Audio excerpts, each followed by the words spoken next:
500 Years of Asian-Iberian Encounters, an international conference online hosted by Ateneo de Manila University in collaboration with SHAM, Centro de Humanidades, Universidad Nova de Lisboa, and the National Quincentennial Committee of the Republic of the Philippines. It is now 4 p.m. local time. Good afternoon from Manila and good morning to Europe. We are live streaming on the conference YouTube channel and the National Quincentennial Committee Facebook page. Good afternoon to all in this Zoom room and on social media. I am Nikki Carci Cruz. And I am Feliz Noel Rodriguez. Nikki and I are co-moderating this afternoon's event. As you know, our conference is a 4-part series, and we are currently in part 2, Legacies of the Encounter in Ideas and Identity Formation. We started 2 days ago with a keynote speech by Barbara Watson Andaya and opened with a panel on gender, followed by yesterday's exciting panel on difference and identity. Today, we continue with panel 8 on the idea of Christianity. We will have part 1 from 4 to 5:30 with presentations by Dr. Clotilde Jaclard, Father Jose Mario Francisco, and Dr. George Emmanuel Borinaga from Cebu. Then we will have a question and answer and a 2-minute break before we proceed with part 2. Part 2 will be from 5:30 to 7, and we will have presentations from Dr. Agustin Rodriguez, Father Adolfo Dacanay, and Dr. Patricia Lambino. Then question and answer, and we wrap up. For the Q&A, we will entertain questions from 3 audiences here in the Zoom room, from the YouTube comment section, and from Facebook. Our community managers will monitor those channels and relay questions to us. So we encourage your audiences, please type your questions for the Zoom room in the chat box, and for those in social media on the comment section, we'll gather them and read them out for you later. So now let me begin by introducing our first speaker, Dr. Clotilde Jaclard. But let me take a moment to prepare the audience for this presentation, which our presenter has opted to deliver in the Spanish language, and for good reason. Well, it is an international conference. We were expecting more people to present in other languages, and we welcome this. Part of a conference is a chance to share your ideas at a certain depth and level that you can check it with your fellow scholars. There are people who speak Spanish in the room, and there are many scholars, of course, studying Philippine history, especially this period, who can access this presentation. We have prepared for the rest of the audience who are not adept at speaking Spanish, we have prepared some translations that we will put in sync in the chat box inside Zoom, as well as on social media. But please note that there is a reason why this is not a translated presentation. Some key concepts are untranslatable, so the translation only captures the general idea, but some of the terms remain untranslated as they are. I invite everybody in the audience who can access her presentation, please feel free to ask questions later, and let's have a good discussion. So now I'd like to read the bio note to introduce Dr. Jaclard. She is a lecturer from Sorbonne. She's French, I think, and she specializes in colonial Latin American studies, particularly in connection with the Philippines during the first globalization of the early modern period from the 16th to 17th centuries. And she is the author of the Sevilla Manía, Les Espagnols en Mer de Chine. Among her fields of interest is the Asian perception in Spanish modern historiography and missionary documentation. Without further ado, let me welcome Dr. Clotilde Jaclard. You have the floor. Thank you very much, Nikki, for your presentation, and good afternoon to everyone. It's a great pleasure for me and an honor to participate in this wonderful event that emphasizes the Asian-Iberian encounters, and I want to thank the organizers, and particularly Paulo Pinto, for his invitation. I will speak in Spanish, and the summary will appear in the chat box. Thank you. I will start to share my PowerPoint.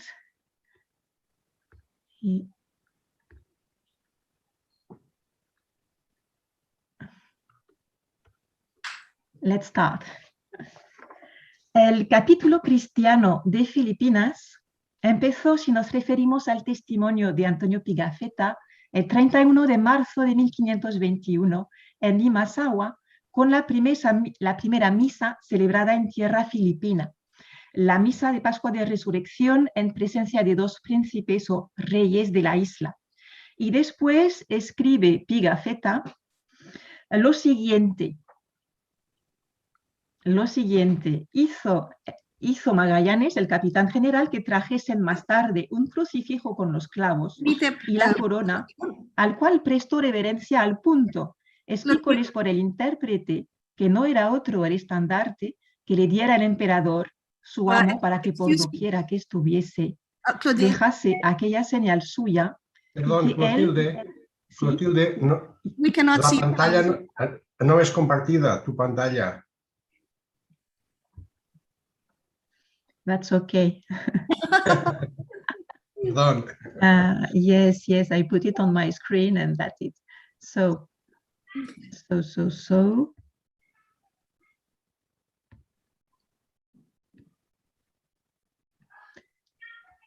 Can you see it? Yes. Yes, wonderful. So, like this too? Yes, better. Yes, thank you. So, el capítulo cristiano de Filipinas empezó pues con esta primera misa de Pascua de Resurrección celebrada en Limasaua el 31 de marzo de 1521. Tenemos esta cita que expresa varias ideas importantes sobre las cuales voy a volver. Con esta fecha empezaba en las islas el proceso de occidentalización a través de la propuesta con matices autoritarios de la transmisión, de la implantación, de la transferencia de la religión cristiana. Pigafetta, gran admirador de Magallanes, multiplica en su relato episodios relativos a la catequización que emprendió el capitán general de las élites de Cebú e islas cercanas, convirtiéndole casi en figura pionera de la misión en Filipinas. Y hace, como se ve en esta cita, hace del motivo religioso ya en 1521 la principal justificación de la presencia hispana en las islas íntimamente asociada a la aceptación de la soberanía política castellana. Este motivo religioso fue reactivado en 1565 cuando un soldado de Legazpi encontró la famosa imagen del niño Jesús que Magallanes había ofrecido a la esposa principal de Humabón, rey principal de Cebú, en el momento de su bautizo, reactivando pues la interpretación providencialista de la conquista de las islas.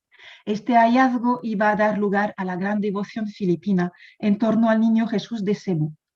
La importancia fundamental de la expedición magallánica la retoma el jesuita Pedro Chirino a comienzos de su crónica Historia de la provincia de Filipinas de la Compañía de Jesús a principios del siglo XVII, cuando subraya con la misma lógica providencialista que como los portugueses no podían pasar más allá de las Molucas desde el oeste en esta zona disputada entre las dos coronas ibéricas, era pues necesario, según él, esta expedición hacia el occidente desde España y que por tanto la providencia por medio de Magallanes reservó a Carlos V la apertura de una segunda ruta no solamente hacia las especias, sino hacia las almas asiáticas a salvar. Era la ruta alternativa a la portuguesa en la demarcación castellana.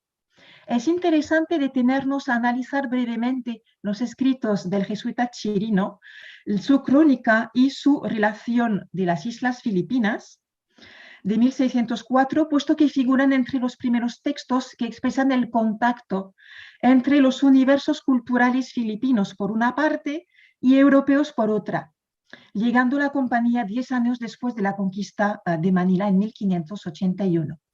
La relación fue el primer texto exclusivamente dedicado al archipiélago publicado en Europa, en Roma, corazón del poder religioso católico, en 1604 a petición del general Acuaviva. Este texto revelaba pues a los europeos las características específicas del archipiélago, tanto desde el punto de vista geográfico como humano y misionero.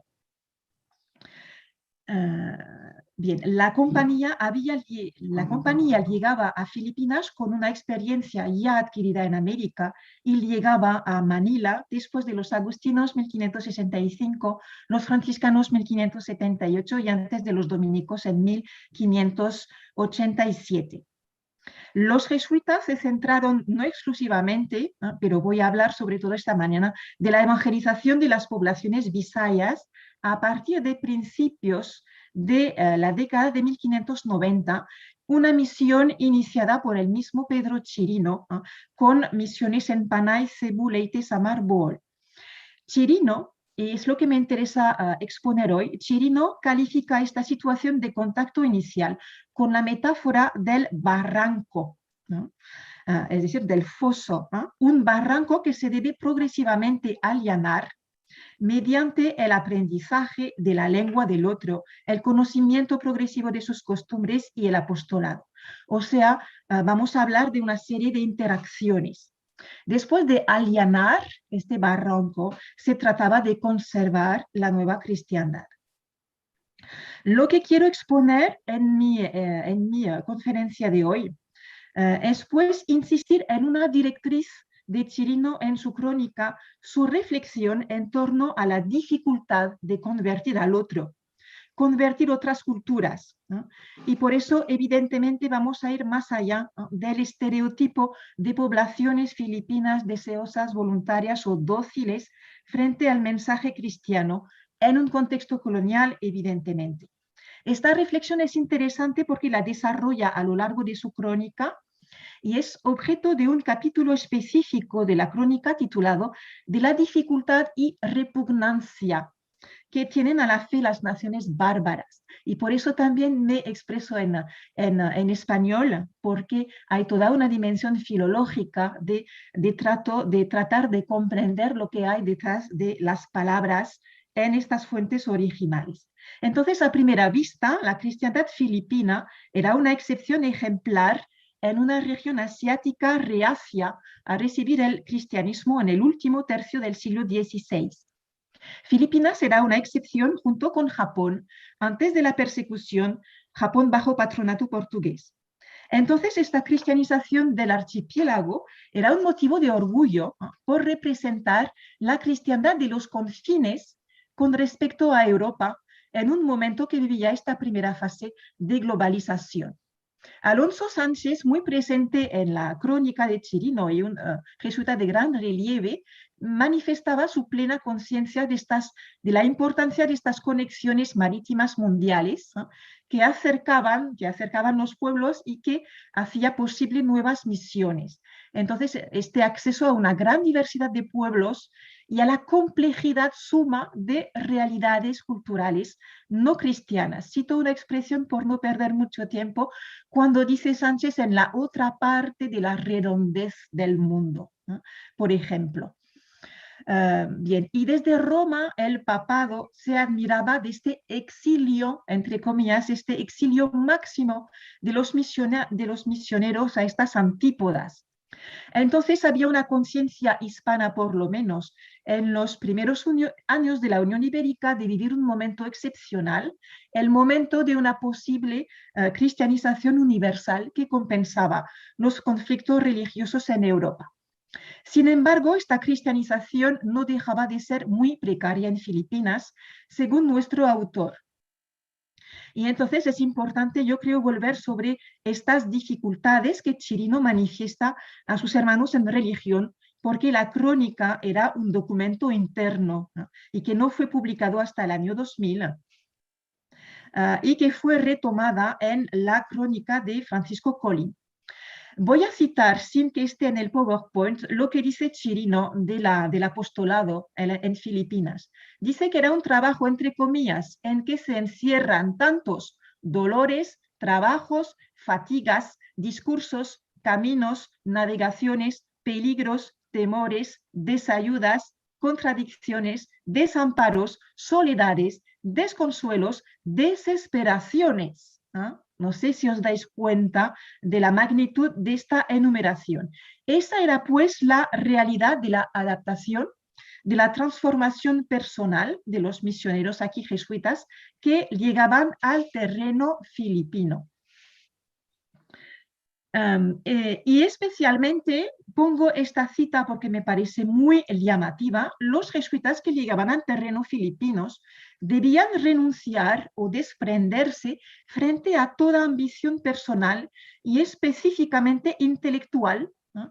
En contraste, podemos pensar con el apostolado intelectual y científico en China o en Japón en la misma época. Se trataba de compartir el modo de vida insular de las poblaciones filipinas, ¿eh? Y de obtener conversiones de forma casi callada, de forma muy discreta, y la cita termina con una alusión a una metamorfosis en Ovidio.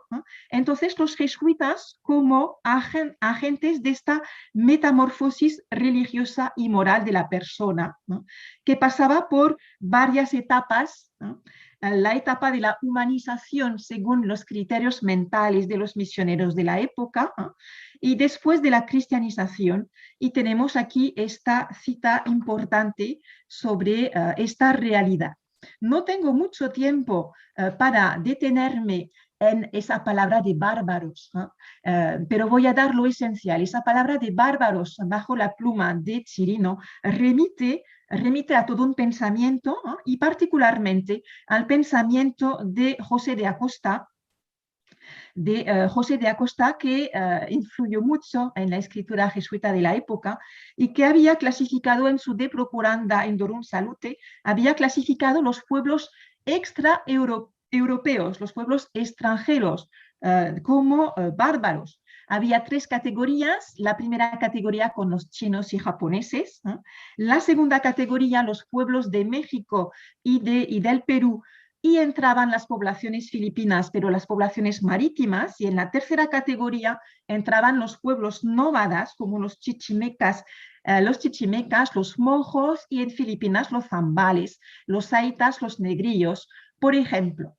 Después de evocar las transformaciones que afectaban a los misioneros, es importante centrarnos rápidamente ahora en las dificultades de la labor apostólica, ¿no? Porque estamos en el nudo del contacto, de la comunicación, ¿no?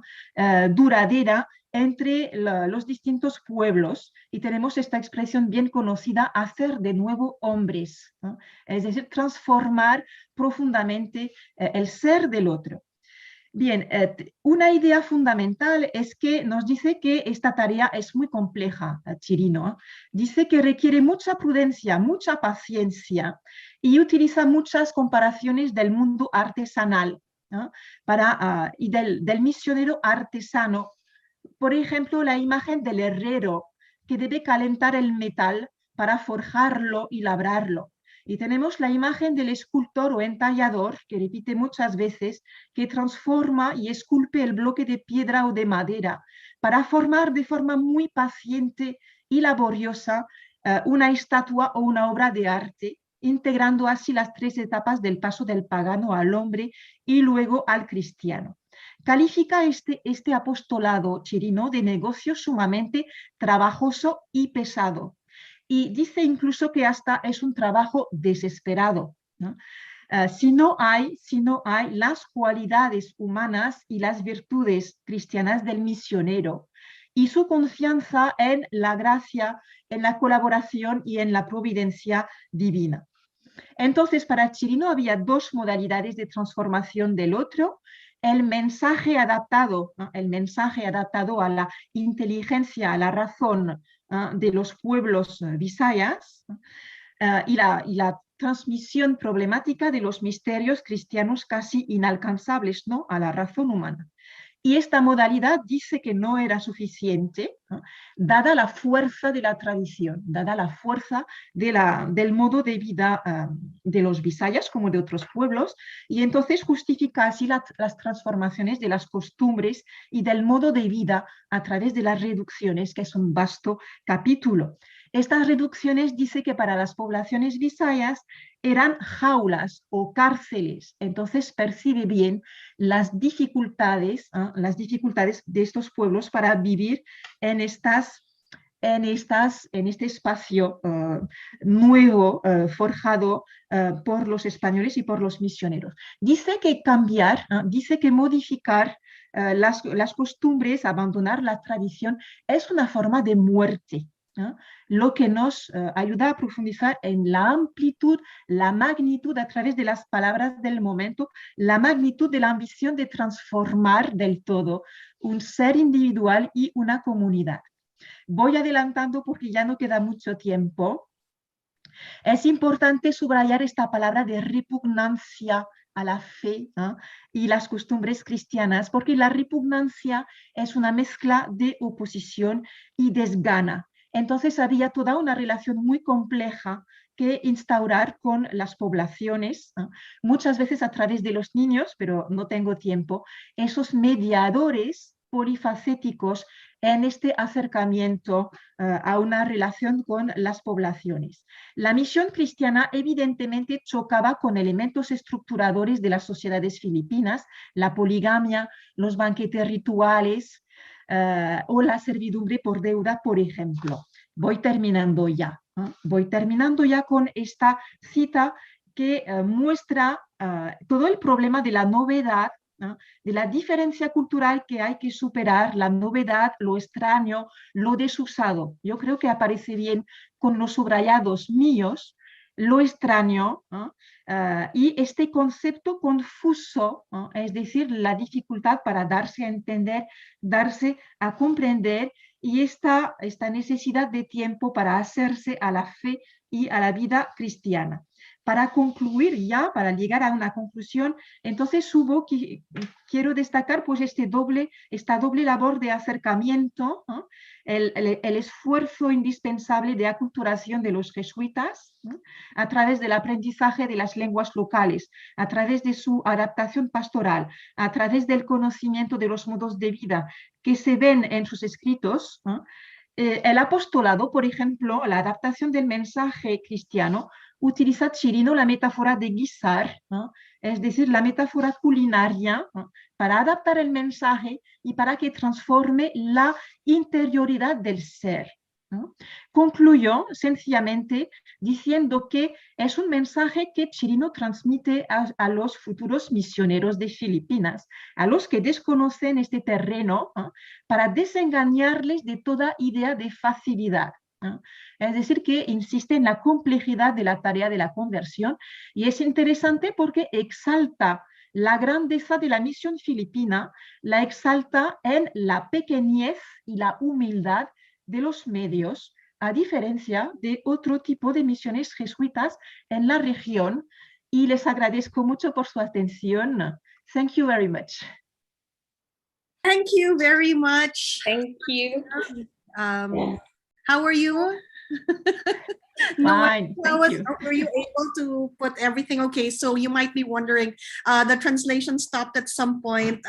She just explained that there were metaphors used. The rest of us in the Zoom room enjoyed some of the metaphors, but they were not translated anymore one by one. So to our audience who's watching, we did use just, a summary of the things, but I'm sure the point was very clear that there were many difficulties. This was a complex. I think it was a good introduction for the thematic. Okay, but don't worry. I think many people in the Zoom room and those who can speak Spanish understood and enjoyed that. Now, Noel, I'll give the floor to you to introduce our next speaker.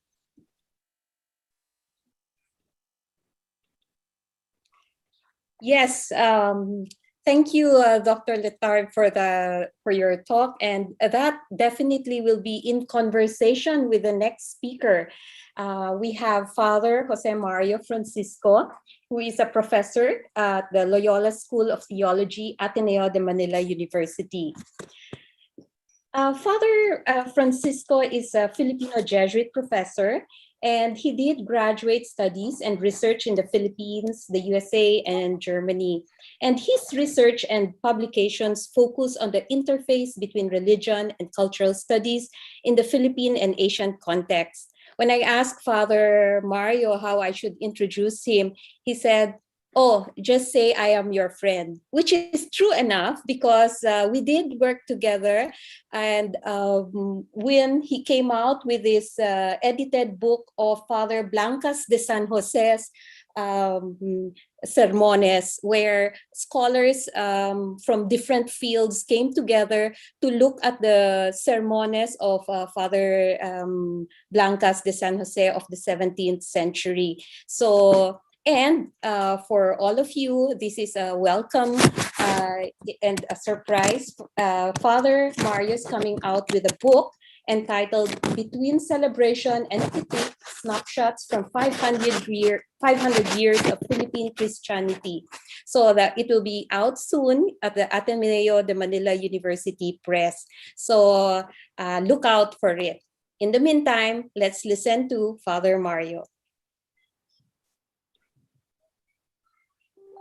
Hello, greetings to all of you, and it's a pleasure to be in conversation with you. Philippine Christianity today is usually associated with Holy Week crucifixions in central Luzon or street protesters carrying holy statues. These seemingly contradictory but related images stem from the encounter between European, mostly Spanish missionaries and native society begun 500 years ago. I propose to describe this emergence through their encounter in terms of translation. This process generated native Christian practice, referred to here simply as Philippine Christianity. I developed this proposal in 5 themes, broadly sketched with minimum critical apparatus due to time restrictions. The first 2 dispel monolithic views of the Spanish colonial regime and native society, and narrow conceptions of religion applied to Catholicism brought by missionaries. The remaining 3 themes discuss the dynamic interaction between Spanish Catholicism and native ethos through and in native Christian discourse, the emergence of Philippine Christianity through translation, and time permitting, a specific illustration from Francisco Blancas de San Jose. First, certain commentators on the Spanish colonization of what would become Islas Filipinas seem to speak of both the Spanish colonial regime and native settlements as monolithic and static.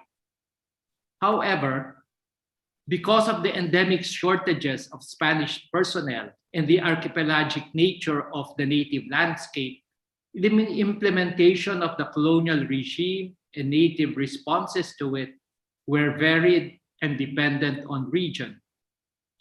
Moreover, the generally small independent native settlements called barangays after the boat they used were concentrated along coastal regions which had been part of centuries-long trade routes from West Asia and the rest of the Asian region. Thus, with the exception of indigenous peoples in the island's interiors, they interacted with social practices and material objects from elsewhere, brought through currents of waters and winds. Such monolithic views lead to narrow descriptions of their encounter. For example, some accounts would focus exclusively on Spanish political and military power, construing the encounter as one directional and chronic native resistance notwithstanding the native as a passive victim of colonization. This limited focus on the political and military and the implication of the native as victim has been interrogated by recent, especially post-colonial studies. Aside from James C. Scott's focus on the so-called weapons of the weak, different post-colonial studies highlight identity formation and agency of the colonized subject as a central concern in exploring both colonial encounters and their contemporary aftermath. Second, in analogous ways, presuppositions about religion shape conceptions of missionary Spanish Catholicism and its encounter with native society. The word religion itself and what it consists in has had convoluted genealogy. Cantwell Smith early underscored its ambiguity as both religious institution and personal faith, therefore suggesting its rejection. Moreover, as Tomoko Matsuzawa carefully documents, its use related to world religions raises even more fundamental questions. Then, with Western modernity, religion is considered a set of doctrines, beliefs, moral norms, and devotional practices accepted by a specific group. And with subsequent secularization and modernization, is differentiated from the political, economic, and cultural realms. Thus, how 16th century, late medieval, and post-Reformation Spanish Catholicism is construed would shape one's analysis of its encounter with native society. For instance, when assumed to be primarily such a clearly delineated system, then analysis of this encounter concentrates on differences between Christianity and pagan beliefs and their interaction as either substitution or syncretism with pejorative undertones. Against such considerations, the Spanish Catholicism brought by missionaries is more appropriately referenced as a historically mediated religious tradition rather than with the abstract noun religion. This more inclusive and empirically based understanding aligns with accounts of other religious traditions in Asian societies, as well as with a recent social science emphasis on what Meredith McGuire calls lived religion. That is, dynamic ways of life associated with revered symbols and stories shared in common. Thus, the Spanish missionary enterprise is inadequately described as transplanting a fully grown and unchanging Catholicism in a tropical landscape. Third, given these clarifications, the encounter between Spanish Catholicism and native society is rightly recognized as dynamic and multidirectional, engaging various facets of the Spanish and the native, especially through the platform of language. More than the political and the military, this encounter is played out in the realm of what social anthropologists, Albert Alejo among them, identify as social power and cultural energy. The people's cultural resources, among which are their languages and their ways of crafting them, their bodies and their ways of moving them, their tools and material resources and their ways of using them, their stories and their ways of telling them, etc. As shown in Rene Havellana's extensive study, native cultural resources played a crucial role in this dynamic, interactive encounter, at times with explicit approval of Spanish missionaries and at others not. Philippine Christianity emerges within this encounter through the crucial platform of language. With the decision of the First Synod of Manila, 1582 to 86, to use the vernaculars, native languages became central to the missionary enterprise, thus establishing the necessary linguistic infrastructure immediately followed. Transformation of the native baybayin or syllabary into the Roman alphabet.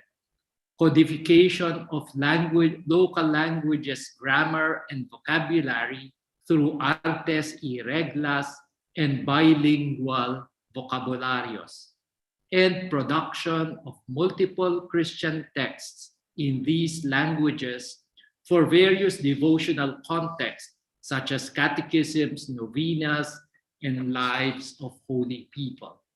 With the deployment of religious orders to specific islands and regions, this linguistic infrastructure included more native languages and produced more native texts. All this brought more than superficial changes and transformed native languages and their use, now accessible to non-natives. Discourse before had been predominantly oral, but it now generated Christian native texts, yes, based on European and New World antecedents, but often rendered in native cultural forms. Moreover, these texts come to life in different and changing contexts within and beyond church premises.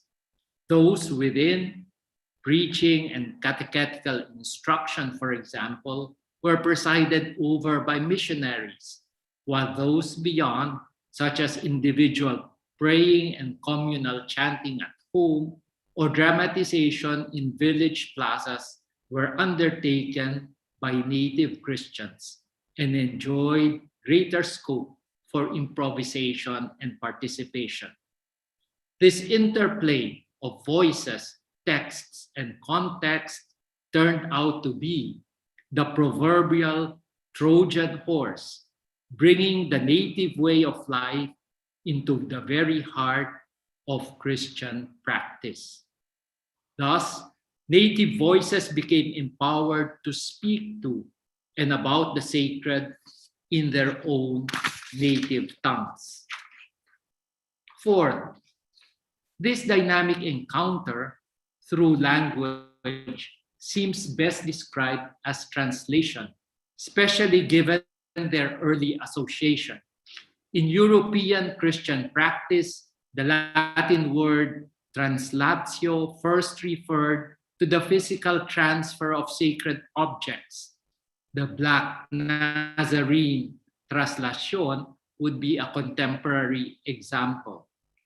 But when subsequently applied to text, textual meaning was similarly conceived like an object, and translation as moving this meaning from one language to another, with great attention, of course, to fidelity. Thus, Spanish missionaries employed strategies such as borrowing the Spanish Dios for God to avoid idolatry, or given Christian nuances to existing Tagalog words. Even at present, some translators search for such literal and functional equivalences between source and target languages. However, this approach assumes words to be mere labels of pre-existing realities and meaning to be objects transferred between languages. Such notions have been undermined by translation studies, especially from the Southern Hemisphere and contemporary philosophies of language. For instance, consider the Tagalog word salin for translation and its accompanying nuances. Words carry specific histories, denotations, connotations, subject to social forces, and continuing fluctuations. Moreover, as Paul Ricoeur points out regarding textual autonomy, texts, when read in new contexts, give rise to new meaning. Thus, despite missionaries' efforts at control, native religious practice, especially those performed outside church premises, took varied nuances and different forms. What translation then involves is the inherent interplay, not just of specific languages with their cultural baggages, but also historically mediated ways of life. In the words of Maria Tomosco, it involves the interface of languages, semiotic systems, cultural products, and systems of cultural organization. By giving rise to nuances in meaning and practice, this dynamic in translation facilitates the emergence and development of Philippine Christianity. It has made the foundational story of Christ function like an epic for native Christians and society. Revered traditional figures from the Bible and church devotions characterized with native sensibilities, and even Christian beliefs expressed in local imagery and idioms. Fifth, I close with a summary illustration of translating the Christian doctrine of redemption based on the biblical image of humans as slaves of the devil. Medieval theologian Anselm of Canterbury developed this imagery with a theology of God as our feudal overlord and human beings as his subject servants who have offended against his honor. Redemption then is accomplished when God, represented by Jesus, accepts the recompense offered by Jesus, representing sinful humanity. This influential doctrinal articulation is based on notions of feudal justice and chattel slavery, that is, a master's full ownership of slaves.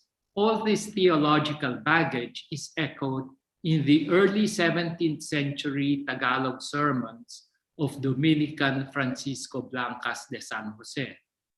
However, chattel slavery was not the native understanding and practice, which confounded many Spanish and European observers familiar with European social categories. As John Schumacher points out, slavery, at least in some forms, was clearly not quite the same as chattel slavery practiced in the Americas and Europe, but in a large part, rather, consisted of various types of dependency and peonage based on certain customary laws. William Henry Scott adds, the slave's alipid as a status is characterized by a condition of more or less servitude, but this servitude was negotiable. Regardless of the extent of Blancas de San Jose's awareness of these differences and their implications, his sermons clearly draw from this native understanding of slavery in countless instances. They generally refer to sinners as runaway slaves and to God as a master who woos his slaves. But more significantly, this master is a God who desires to cancel the debt humans owe. Thus, negotiation characterizes their relations as makipagsaysay, which means settling one's accounts. Thus, with this image of a master willing to negotiate, God is more easily seen as a Lord God who turns to, runs after, and forgives his sinner slaves who offended him terribly. This illustration provides some small indication of the dynamics of translation that engendered the emergence of Philippine Christianity. This perhaps explains why negotiating with God still appears dominant in contemporary Christian practice through petitionary prayers and novena devotions, and why the current word for forgiveness remains pagpapatawad, meaning coming to an agreed price after haggling. With all these considerations, one may have the audacity to suggest that the development of post-colonial Philippine Christianity may also be described as translation into new and global context through emergent platforms of connectivity. Maraming salamat po. Thank you, Father Mario, for that talk. And we definitely will have a great conversation as we move on from Dr. Letard to Clotilde to Father Mario. And next, our speaker is Dr. George Emmanuel Borinaga. Let me share the screen. Yes.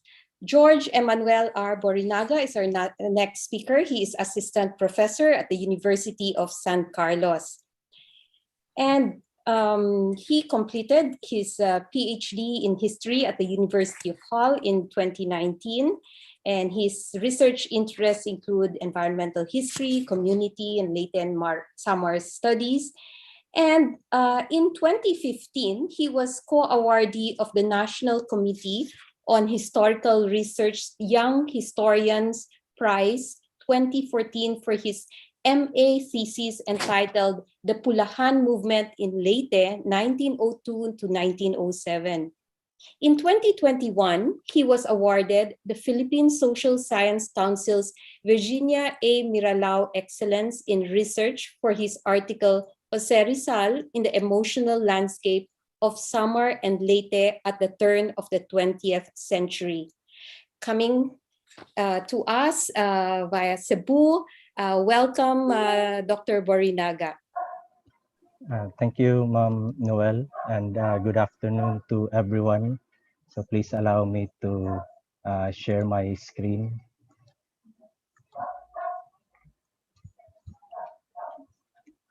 Is this now visible? Yes. So thank you, Ma'am. Before I begin, I'd like to thank the organizers, CHAM, the Center of Humanities in Lisbon, the Ateneo de Manila, including the organizers of this conference, and to Dr. Chas Navarro for the invitation to for this opportunity to present in this conference. So the title, as reflected in the list of abstracts, so there's some modifications that I've introduced. So instead of just demonization, I'd like to add transformation in order to better reflect the abstract that I submitted. So I aim to trace the process through which the pre-colonial religion in what are now the Visayas were demonized and transformed in the Spanish colonial period. So I asked basically two questions. So how did the missionaries, so as discussed by Dr. Clotilde and Father Jose earlier, how did they represent and redefine or attempt to redefine the religion as it existed in the islands in the early Spanish period? And second is, how did the natives respond to this? So some of the context and frameworks for this have been presented earlier. And so I hope to provide some examples of how these things like translation, the importance of translation, and people's responses to these new introductions, whether of ideas or practices played out in the islands. So I use, among others, sources such as dictionaries and chronicles, as well as ethnographic studies. And I hope to link such data with the environment in the Visayas. So the sections to follow will provide some examples of how words were transformed in terms of meaning, and how this impacted on the local population, or how they received such changes or semantic changes to these terms. So in terms of the approach, I'd like to link together environmental history and social history. Since in the case of the Visayas, what we might term animistic religion was closely intertwined with a very hazardous environment. So in fact, the Philippines is regarded as one of the most hazard-prone countries in the world, as uh, demonstrated by the works of people like Greg Bankov, who is here with us. And I'd like to show how this environmental history was also integral to the religious and colonial history of the Philippines across the colonial period. So given how our topic is the Spanish contact, the arrival of Magellan, and I'd like to link many of these themes together in terms of one geographic locality, which is the Visayas. Although, as a caveat, I'd like to say in advance that my data is primarily focused on the Eastern Visayas, which is it has been the focus of my research for some time now. So in terms of social history, I'd like to look at certain social movements. So some of these are very familiar to us, owing to them being taught in schools, in history courses, and usually they are seen in light of the emergence of Filipino identity or nationalist awakening. But here I'd like to regard these movements as sorts of crisis responses to a hazardous environment, and also as indications of certain changes or transformations in the local religion of the islands. And finally, I'd like to connect this to some of the themes that have been laid out in previous papers, including in this panel, where there was instead religious transformation of the pre-existing religion rather than eradication and loss with the introduction of Christianity. So here are some of the sources I mentioned. So the most important sources I will be using are dictionaries such as Mateo Sanchez's 17th century dictionary, although this was published in 1711, but it shows us key words that we could look at in order to understand the changes and transformations going on in the first few decades of Christian evangelization in the Visayas.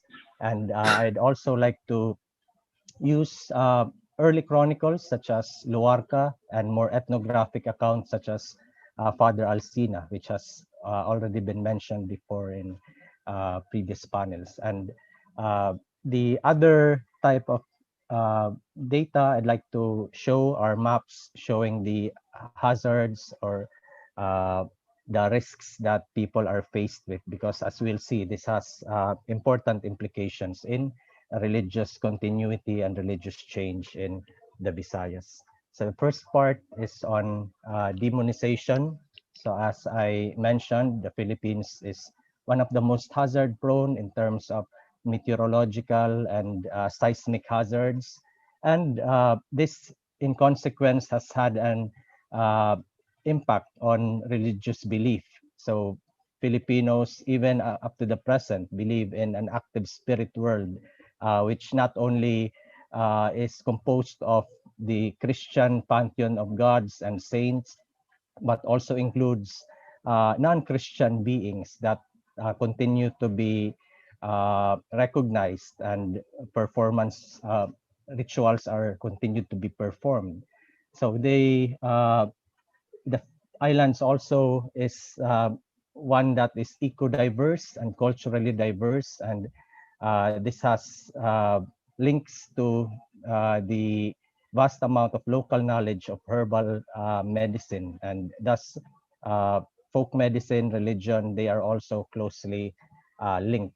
And finally, the various languages, various cultures in the islands uh, have resulted in a uh, quite diverse spirit world. So we cannot speak of only one religion, but of several religions, because they have their own spirit mediums, they have their own pantheon of spirits, and and variations in terms of rituals and taboos across different localities.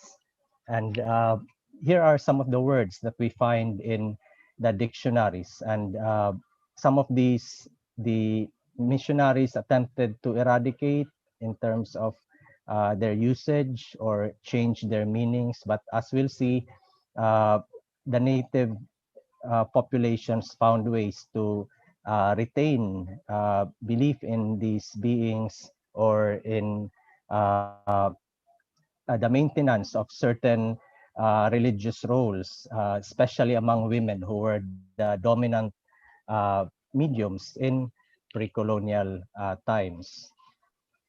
And as Father Jose mentioned earlier, the Jesuits and the other missionaries relied heavily on the local languages in order to introduce new concepts, new practices, and the natives themselves, as in the case of the Katubig natives who welcomed the Jesuits in the late 16th century. So they found this surprising that the uh, newly arrived Jesuits they encountered were already familiar with the language, and we'll see what the implications of these are in terms of the prior history since the arrival of the Spaniards. So in terms of semantic change, we can see from the following words how the early missionaries tried to redirect practices and beliefs. So they encouraged the locals that instead of uh, worshiping or offering rituals and prayers to their ancestors or to their diwata, that they should instead seek help from the Christian pantheons, from the Virgin Mary, from God, Jesus, and the saints. And instead of relying on their ancestors for help, as was done by pre-colonial natives, so they should instead offer their souls for uh, so that they could attain salvation. So these are some of the new notions that they introduced using old words such as araba, or for prayer. And in terms of diwata, so they began to demonize them. So the notion that diwata is equivalent to uh, Satan or demons. So they also discouraged offering of sacrifice to these supposed uh, devils. And in the dictionaries, this is quite obvious. The uh, attempt to change the meaning of certain beings like Yawa, which in fact referred to uh, a forest god. So in pre-colonial Visayas, hunters usually ask permission from the Yawa in order to catch wild boars and other game that they hunted in the forest. But then with the demonization of this term, this became used as not only to refer to the devil, but also to uh, non-Christians, so those who still followed the devil. And this applied not only to fellow Visayans who had not yet converted, but even to people from the nearby islands, like in Java. And the other change is that Yawa, while it originally referred to a certain forest god, it became a cuss word and a curse word, as many Visayan viewers would know. But the other process of demonization involved the spirit mediums. So a lot of, as Caroline Brewer's work has demonstrated, that the missionaries attempted to suppress many of the spirit mediums in the islands. And there's a lot of data showing the ways in which this was carried out. But it should also be highlighted that a lot of the former Babaylans also accepted Christian conversion. So they became Christians and they became maestras. And Father Alsina himself would recognize that some of these Babaylan converts were critical to as maestras or catechists and introducing the new religion to the Visayas. Although others, like in the aftermath of the Jesuit expulsion, like the Augustinians in Leyte, they would again face resistance from recalcitrant Babaylanes who had retained their practices and beliefs and continued to mediate between the locals and the old Diwatas. So next, I'd like to show some of the transformations that occurred. So in the early Spanish period, there seemed to have been two contending narratives of return. So one of which involved the Spaniards, who since their arrival in Homonhon seemed to have regarded as returning siblings. And this is evident in a Panay folklore recorded by Luarca in 1582. So this notion that the Spaniards had been part of the original family of Visayans, but they had been forced to escape uh, away through the sea. And in the 16th century, so probably because of the arrival of the missionaries and the conquistadors, so there was a shift or a change in the origin narratives of the Visayans. But there was also later on, when they became dissatisfied with colonial rule, there was also another sort of return narrative. This time, uh, a desire to return to their old ways or to their old religion, and this might be linked to how they had alienated their diwata, so their war gods, those who looked after them with good health and well-being. Okay, they somehow deserted their old uh, wards because of the arrival of the missionaries. So this was all part of the folklore of the 16th and 17th century. But in the early revolts, so when they were attempting to return to their old religion, you also see the emergence of new terminologies like diwatahan, so which is not found in the early dictionaries, but apparently by the mid 1600s, when early revolts like the Bangkao and Tamblot revolts happened, uh, they became a sort of new uh, religious medium, this time imitating the missionaries. So they were heterosexual males who had been students at the Jesuit, for instance, in Leyte, the Jesuit Seminario in Dulag. So they joined the recalcitrant Babaylanes in resisting the missionaries or resisting the Spaniards in these early revolts. Um, so they uh, included, for instance, the son of Bangkao, who had been dissatisfied with uh, Spanish colonial rule because of their failure to provide uh, protection from the Moro raids. Pagali, apparently the son of Bangkao, was one of those who had served as a student in or a sacristan with the Jesuits, who later became a priest leader who was male, unlike in pre-colonial times when the mediums were mostly female or effeminate males. So in terms of religious practices, there were also certain practices that were retained, including the reliance on their ancestors for well-being. So there was this belief, as recorded by Don Hart in the 20th century, that the advantage of having your ancestor go to heaven is that they could become an intermediary for the remaining relatives. So that's the importance of novenas. And in this case, these novenas, even up to the present, are facilitated or performed by mananabtan or ritual prayer leaders who are mainly women. Although I've seen cases in online of male prayer leaders in other parts of the Visayas.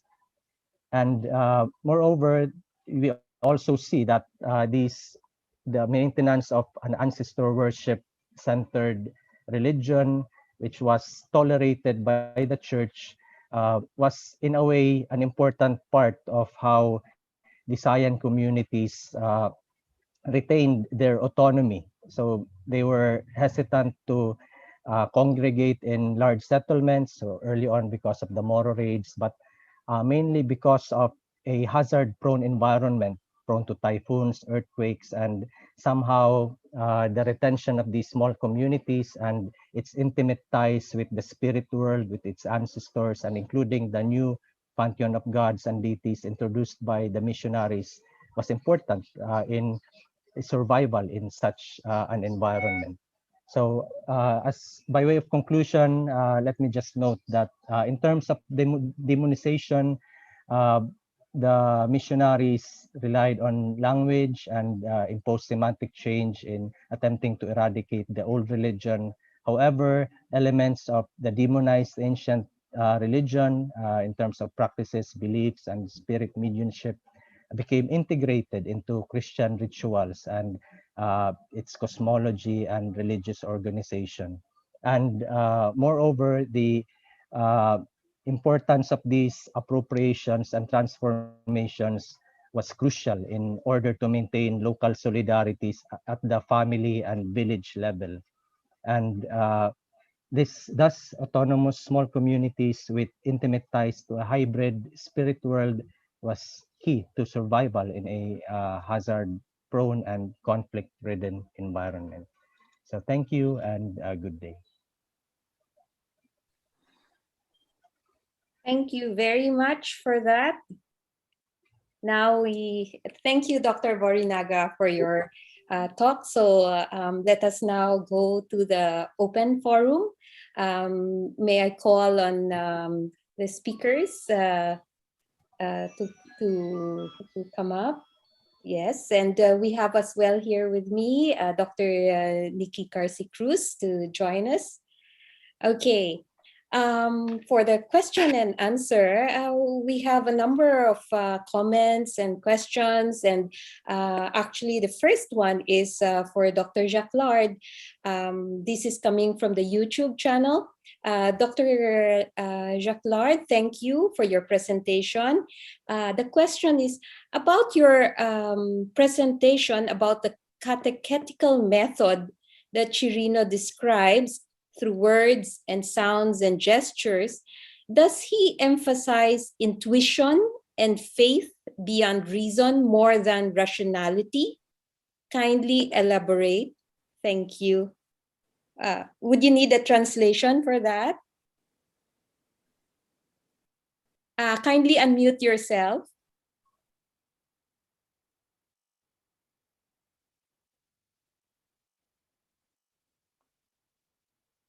You're still muted. Yes, yes. Okay. Sorry. Thank you. I think I won't have very precise elements to answer because I worked about my subject essentially. So about intuition and the question was about intuition. Yes, in terms, yes. I'm reading used it out here. Intuition and faith used in catechetical methods. Yes. Yes, for my part, I don't have many elements to answer in the chronicle, but at this date, I don't know if Father Jose Mario had elements, or George Emmanuel. Yes, just Yes, a, Father Mario. yes, just a short thing.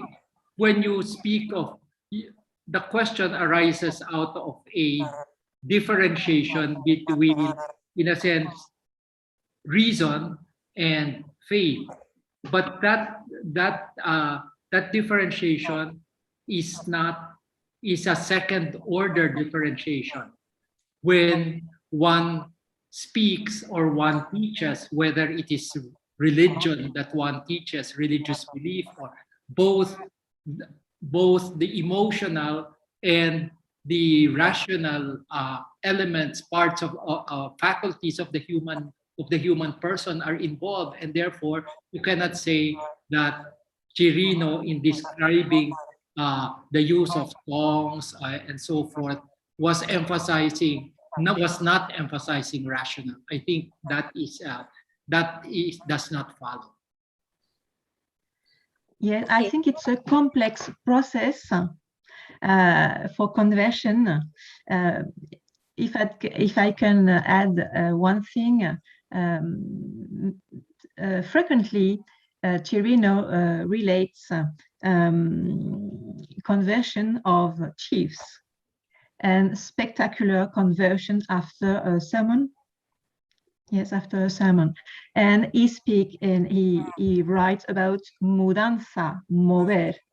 So a transformation,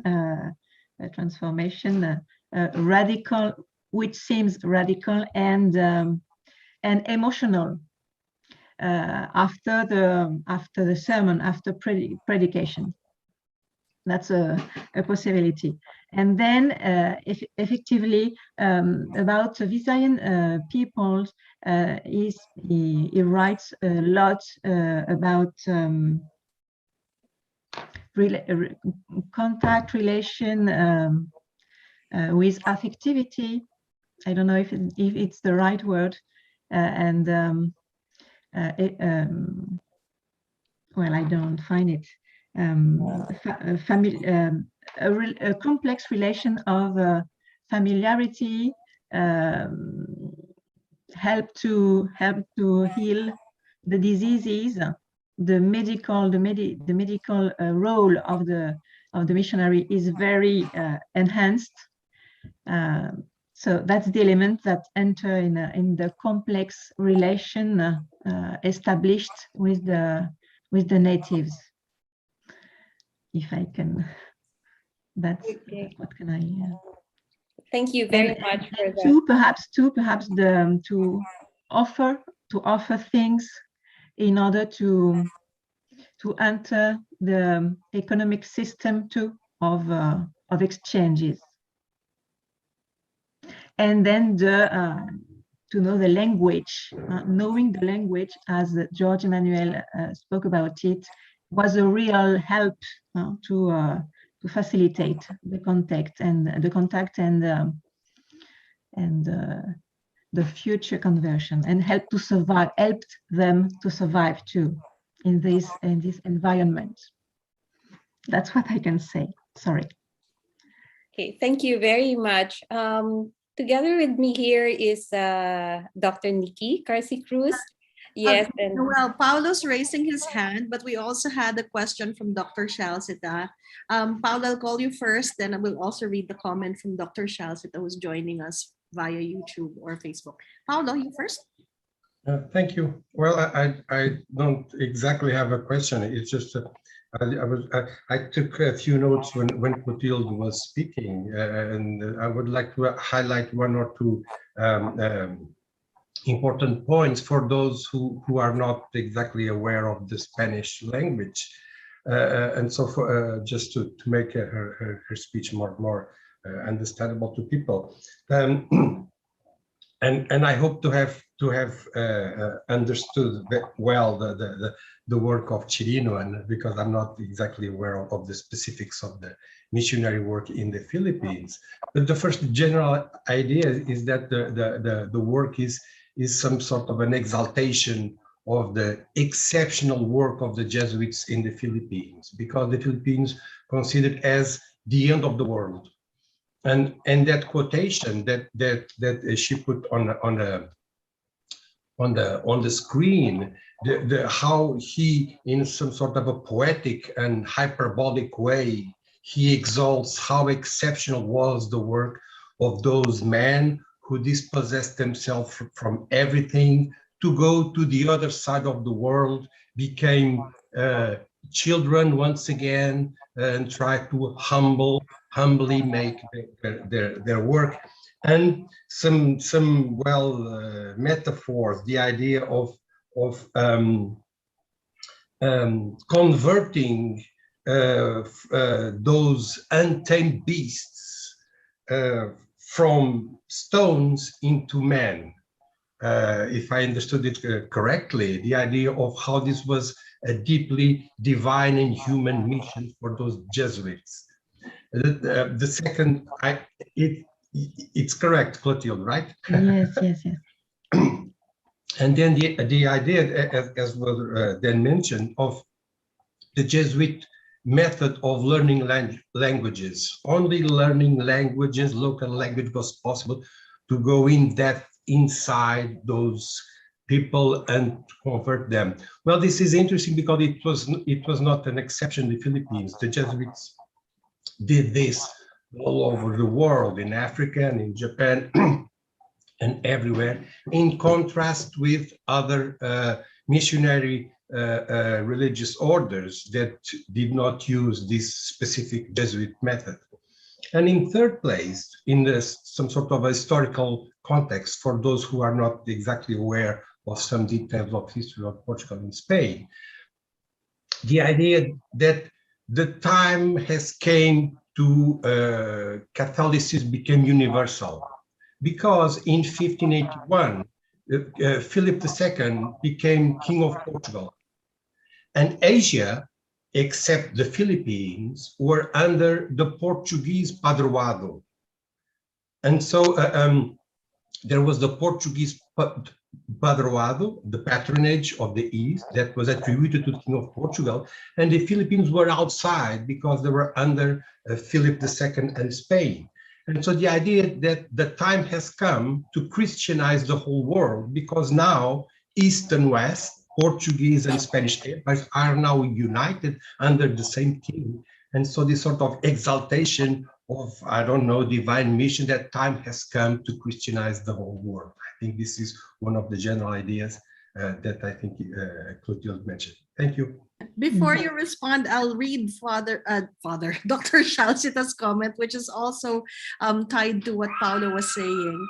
Dr. Shalsita shared on Chirino, it is significant that Chirino stresses the following.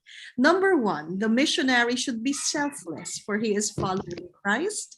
Number two, in contrast to the missionizing in China and Japan, where scholars played a prominent role in urban society, the missionary in the Philippines should give up all aspiration to a scholarly career.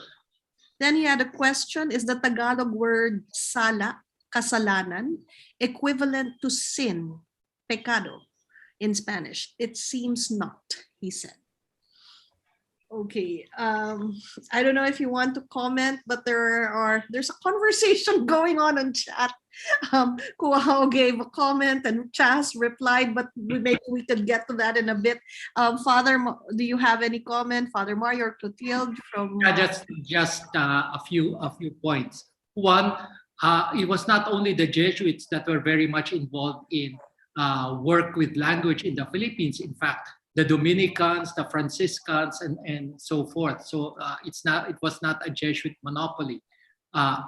Second, precisely when you say, is the Tagalog word sala equivalent to pecado, then is your presumption then that there are equivalents. What I'm saying is that there is interaction between the Tagalog sala, whatever it meant, and the Spanish pecado, and the interaction precisely occurs through language and in the context in which those words are used. Let me just other examples.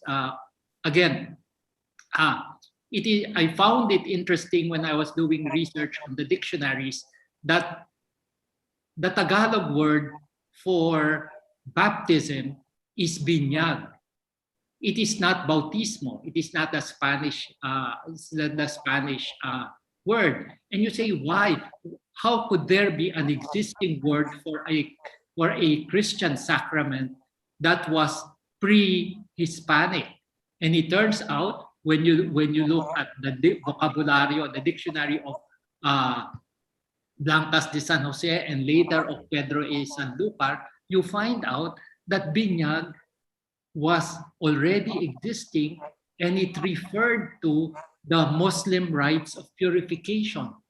And what is interesting is now these Catholic missionaries, and I don't know why, took that and say, okay, now that will be the word for Christian baptism.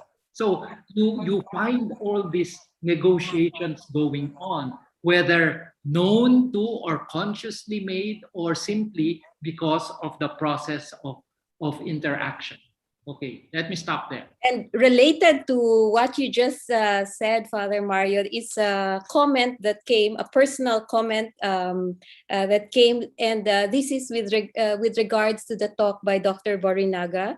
Dr. Borinaga, thank you for a very informative talk. You concentrated on the words yawa and diwata, and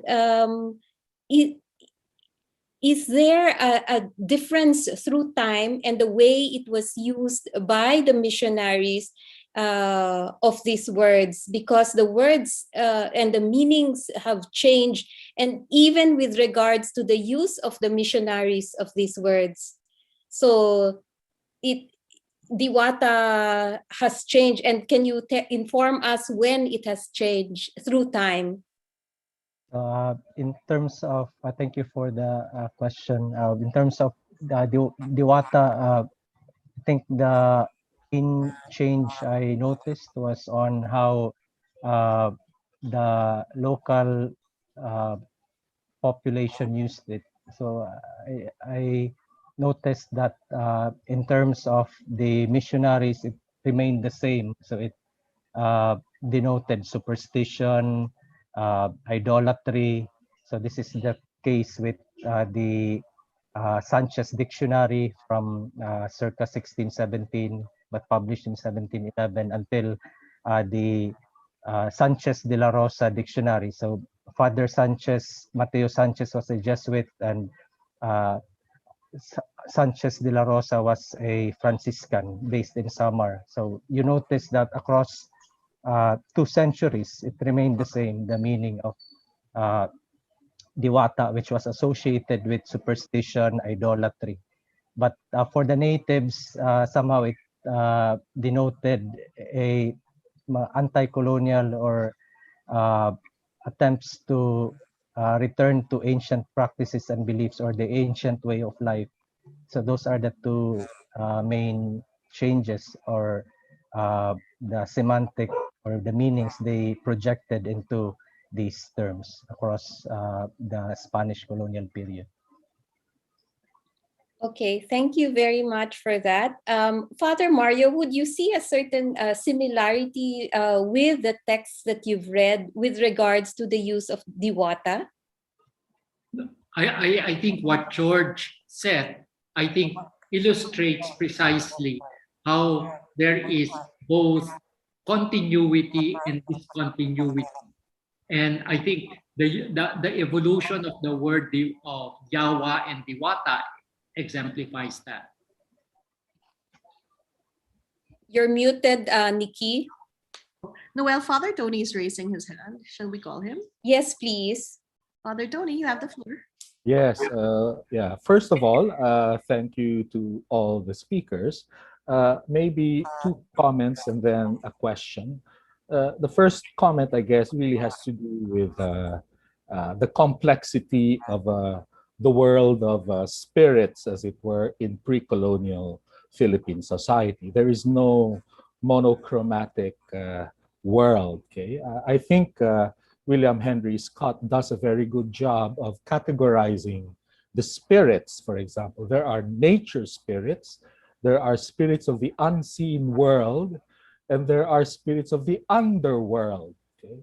So, so when we talk about Yawa and we talk about various terms, I think it's important to take note that there's a whole variety and a whole spectrum of spirits, both benign and malign, in pre-colonial society, okay, and carried over into colonial society itself. So that's the first. The second has to do with Chirinos.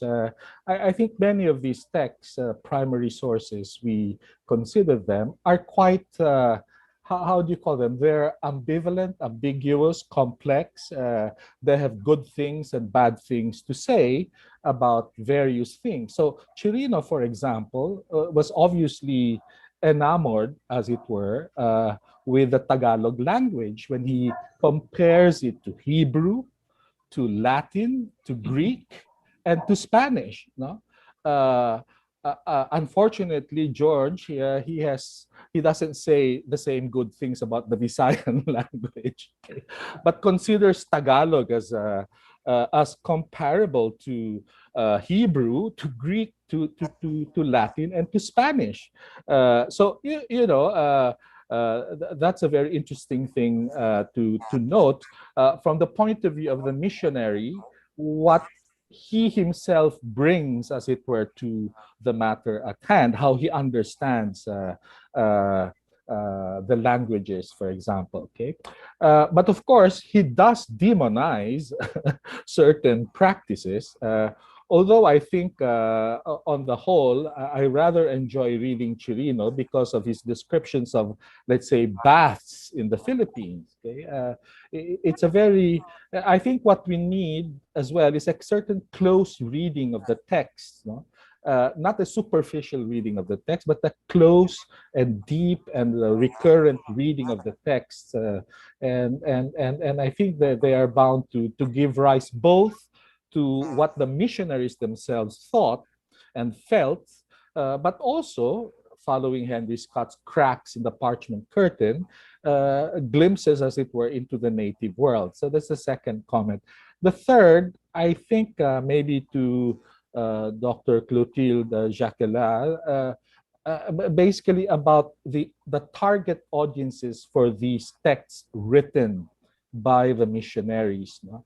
I think particularly with Chirino, and here I think Paulo Pinto kind of brings this up. There's a whole genre, as it were, of Jesuit writings that are mainly addressed to European audiences in order to kind of stoke, as it were, interest and perhaps even fervor, missionary fervor, for people to want to go to these places, to be challenged by their reports. And I think the Relación is precisely one such report, given that Chirino was asked to write it and it was published in Rome, in order to attract, as it were, people.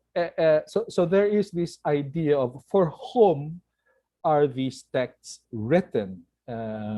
Because like the vocabularios and the diccionarios and all of that, their primary audience was actually for their fellow missionaries in order to help them learn in some way the languages of the people. No? And therefore, there is that intent, as it were, on their part. But for Chirino, perhaps you would like to say something about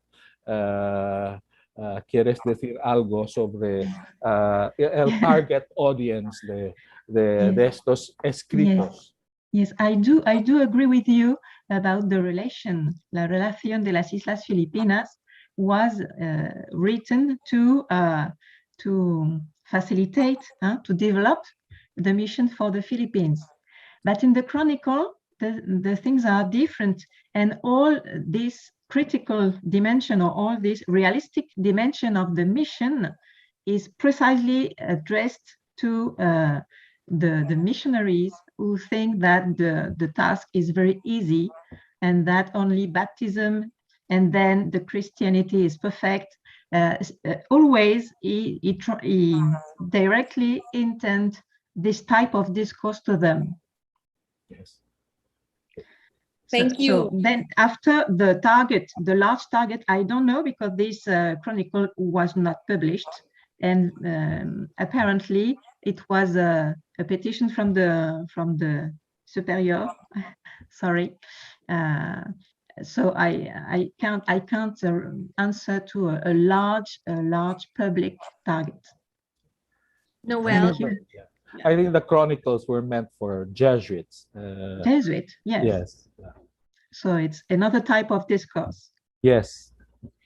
Noel, you know, there's something going on in the chat box. I can see it, I can read it. I want to share it with the audience who's joining us from social media, but very fast, because if I call them, you know, we might run out of time. But Kuwa was sharing, in terms of a strategy of colonization, the use of local languages served perhaps to avoid a lingua franca that had the potential of unifying different peoples against the Spanish rulers. What was the experience of the missionaries that were working before in the Americas, such as Father Rada himself, a translator of Otomi language, before arriving in the Philippines? And then Chas said, thank you, Dr. Villamar. That's a very good point. Hopefully I can see a sample of his work on the Otomi language. Knowledge of his work in this area is almost unknown. And Kuwao says the dictionary is quoted by Father Pedro Galende, Apologia Pro Filipinos. And then Patricia would say, P.S. Okay. Speaking of Hebrew, on Sala, even in the Old Testament, there are several Hebrew words that the term sin encompasses.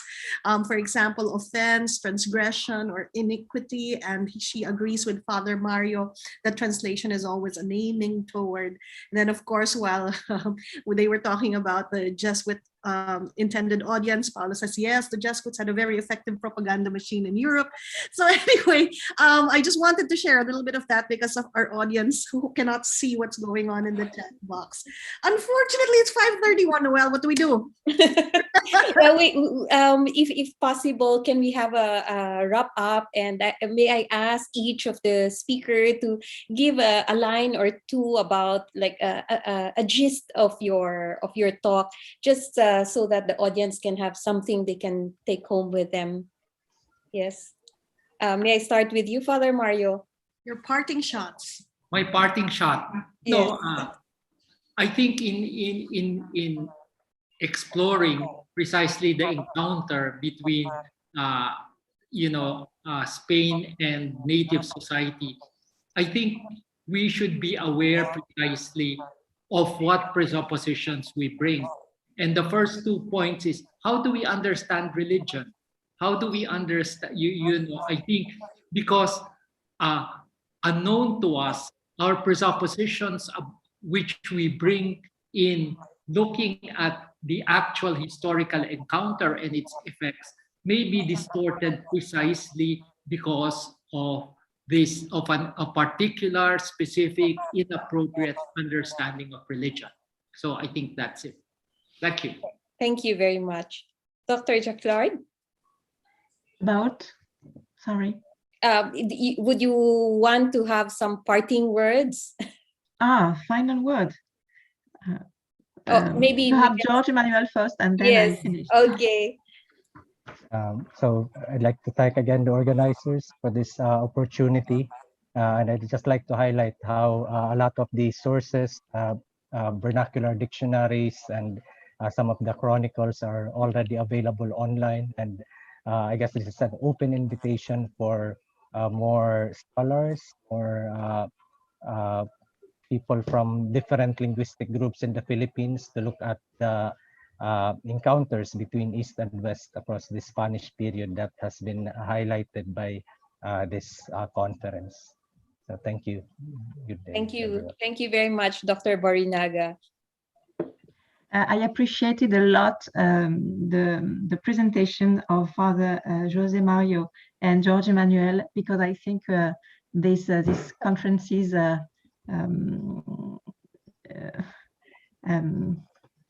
shed a better light to these complex process, and I learned a lot and about the pre-colonial native beliefs, And I think if we can stay in contact for future, that would be great. Great. And I thank once more the organization of this fantastic event for this month. Very interesting. I thank you very much. Thank you very much to everyone. So we wrap up, and we know that it is a continuing conversation. So we can have a 2-minute break before we resume. Thank you. Yes, we need a little bit of a break because we'll jump in time. Part B is less close to contact and closer to continuity. So,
we'll be starting in a minute. The idea of Christianity is in 2 panels. Panel 8A, as you've heard, is closer in period. And we've just heard our first 3 speakers. And panel 8B will now be closer to probably this time period, closer to us. I will begin by introducing our first speaker for this afternoon. So our first speaker is from the Philosophy Department of Ateneo de Manila University, Dr. Agustin Rodriguez. He is the author of May Laro ang Diskurso ng Katarungan, Repentance and Rebirth at the End of Life as We Know It, and Governing the Other, released by Ateneo de Manila University Press. Without further ado, Dr. Gus, I'll give you the floor.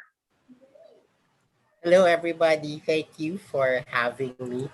I'll just share my screen. How do I share my screen here? Sorry. Wow. The green button. Yes. Green Which button. one? The green one, right? Yeah, okay, I found it. There, okay. Share. There. There, all right. Can you see it? That's okay. All right. So before I start, I want to say thank you to everyone who's organizing this. I didn't realize that this is such a gargantuan adventure. Oh my God, it's probably the first time ever that we have this event in like, I don't know how many parts and spanning decades, not months. And it's really amazing. So I can only admire Nikki and Noel for being able to stand all of this and survive all these days. I'm hangang-hang ako. Grabe. Anyway, sorry. Yeah, so I'm going to present this. It's actually already just recently, actually just yesterday, I think it came out in a philosophy journal. So if you want to access it, I think I gave Noel the link to the journal. Okay. Anyway, I will not get into the details so much of this project. I'm sorry, I won't get into the details of the argument so much. I'm hoping that you just might want to read that. Okay. But what I want to do is to explain to you what a philosophy person is doing in this conference and why is he working with these sources that seem more appropriate to historians, which actually seems to, in a way, continue the conversation from the previous discussion, which I'm so sorry for interrupting. But anyway, here goes. It was so interesting what people were going on about. And actually, my papers, I think, really fits into that panel. Although I'm very happy to be identified with theologians, it's kind of like becoming something in my life now. People think I'm a theologian, I think. But anyway, yeah. So this isn't really about Jesus per se, but this is more about how Philippine the conception of a good society was formed um, through the contact with Spain, with the colonial contact. Okay. So anyway, my project in this paper is to articulate an indigenous social philosophy, particularly to articulate the native conception of a good society. Because, with us philosophy teachers, we're always just saying, well, what does Habermas say about our society? And how does Derrida understand this conception of this and that, And we're never really engaging our own thinkers. But the reason is because we don't have this formal philosophical texts, that philosophers like to read and to comment about and to debate about. So that's what I wanted to do, try to bring to somewhat formal philosophical discourse, um, what the Filipinos dream about when they dream of a better world, and what the Filipinos live and strive for, or more simply, what will we live and die for? Okay, so I focused on this paper when looking for these sources. I focus on the Katagalugan because, for better or worse, it is one of the more dominant cultures that shape the nation. Thus, it has many influential works that shape the national imagination. Okay. Also, I have to add, the reason also that I focus on the Katagalugan is because I'm one of one of the disciples, perhaps, of Father Mario and Father Rene, when and Father Joey, when we had when they had the pulong for the first Philippine sources. And I was able to see that how they worked with these primary sources, and try to interpret this in a more philosophical way. I have to say, though, that I am working I'm not directly working on primary sources, not like the historians here, okay, or the literary academics. What I did was really work on the work of others, as well as look at the primary sources, of course, but drawing from what others have begun already.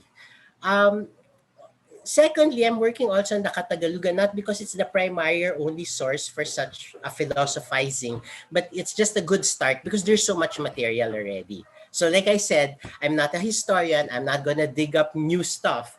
That's not what excites me.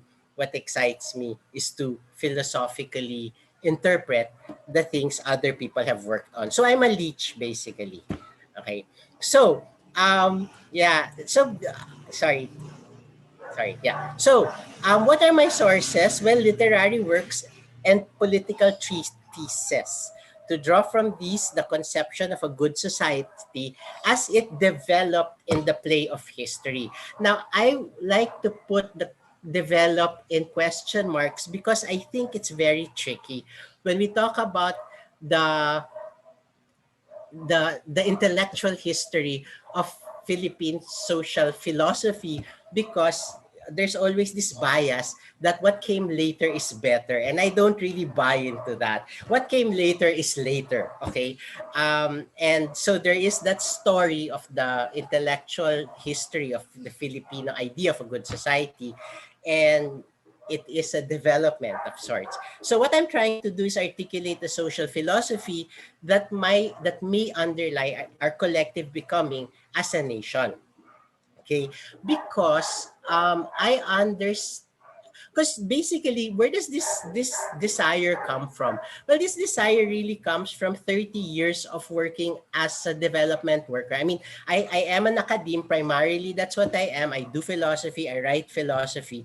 But for like a big part of my career too, I am well, was not so much anymore because my bones can't take it, but I was a development worker working on good governance and poverty work, and development work. And it amazed me how even in the so-called modern or contemporary or westernized development thinking of Filipinos, the reform thinking of Filipinos, the imaginary that they draw from is still really um, very ancient and has really evolved, quote unquote, again on evolved, in our own history, which is really traceable, um, in the literature. So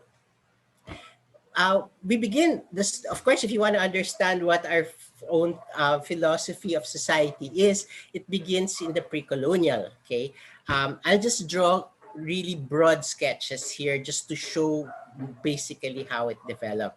But in the pre-colonial times, the cosmos was a community of persons, meaning thou.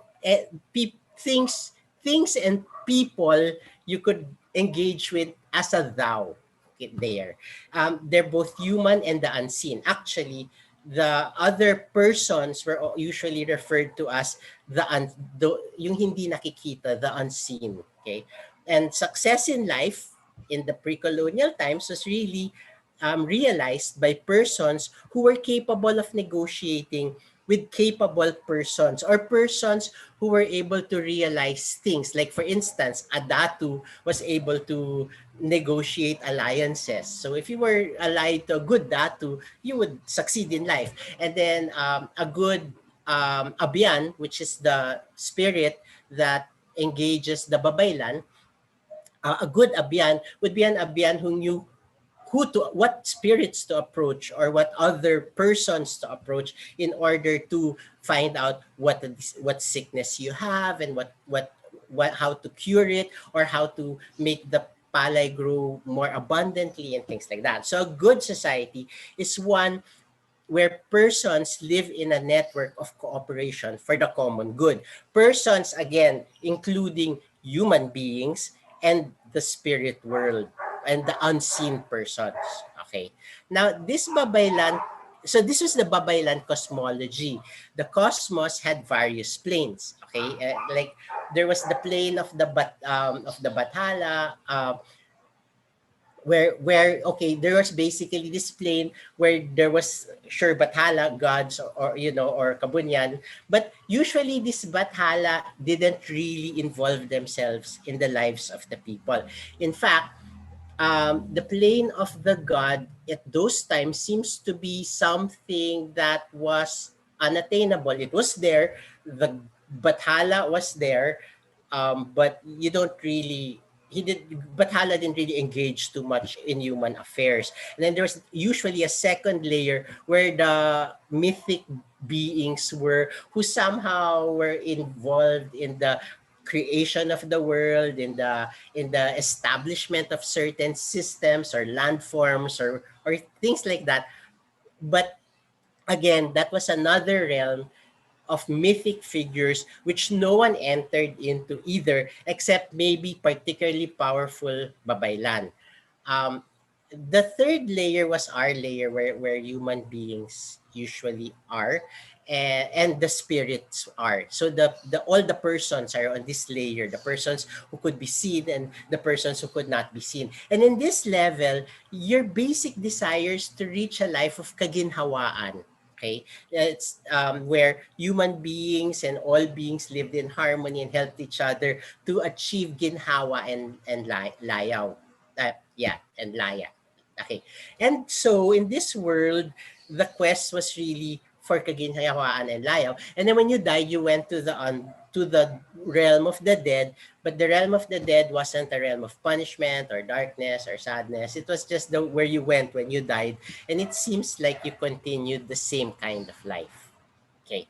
Now, that was, I think, that was the basic understanding of the cosmos, at least in the pre-Hispanic times. Now, when the Spaniards came, they really caused the end of that world. As in, when they came in, it was really a disaster in the classic understanding of disaster, in the sense that uh, your star was thrown out. You were thrown out of the orbit of your star. Your world was destroyed.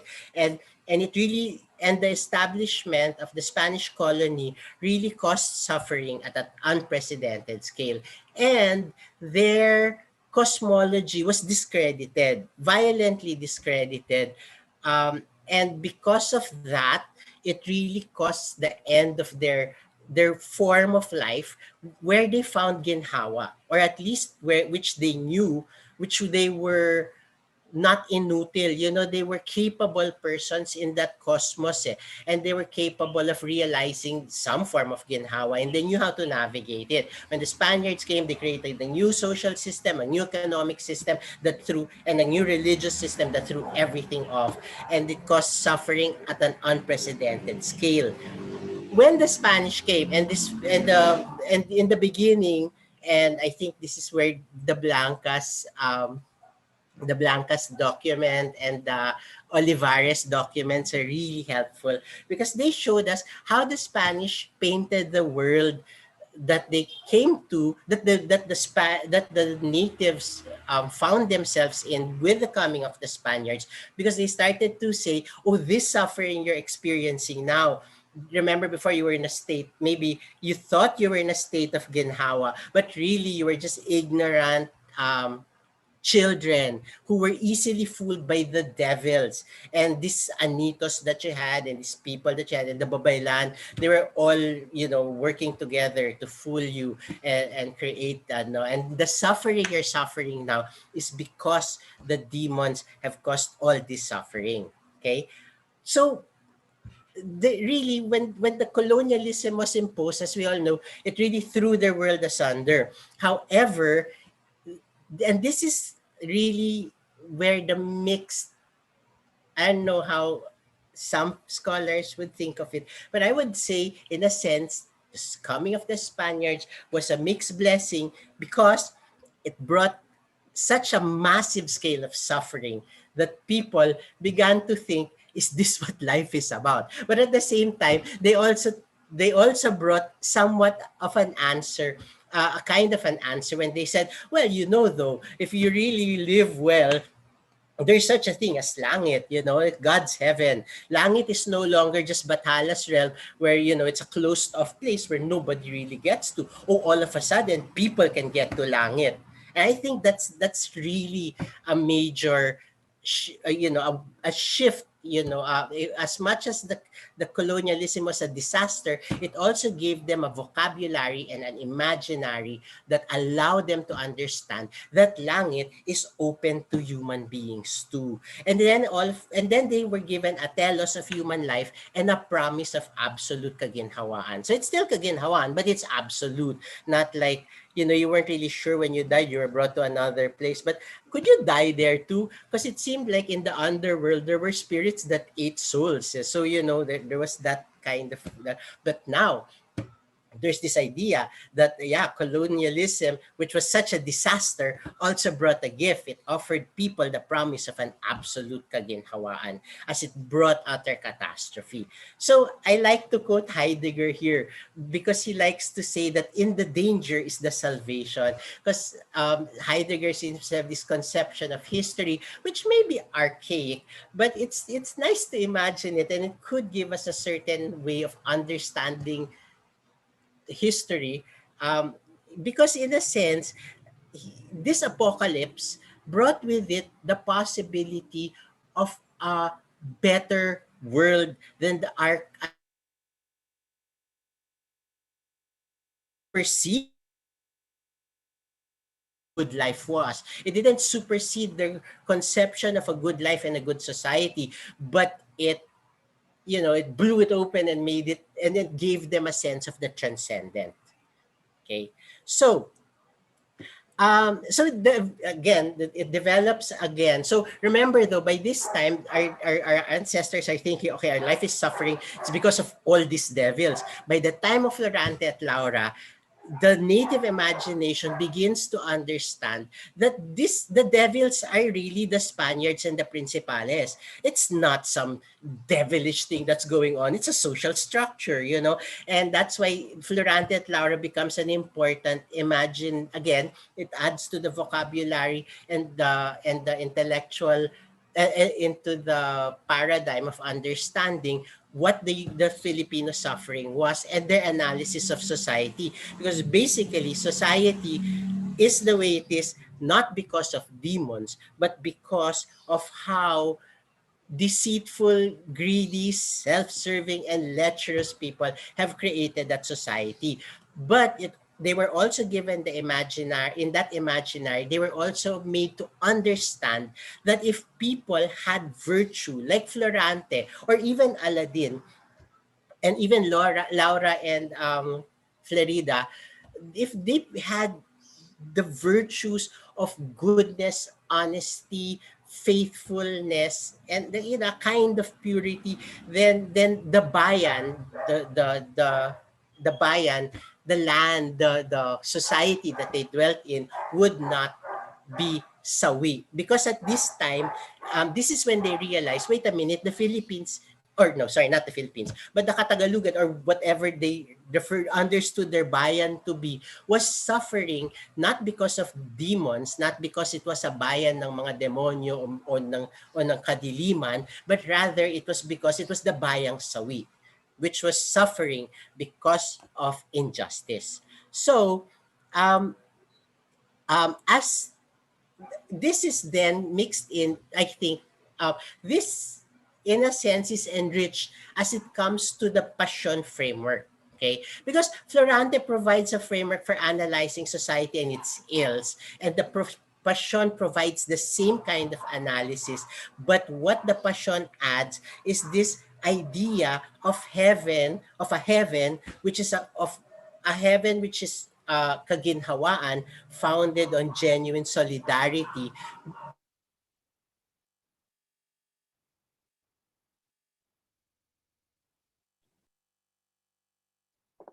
Gus, I think you're on mute now. Hello?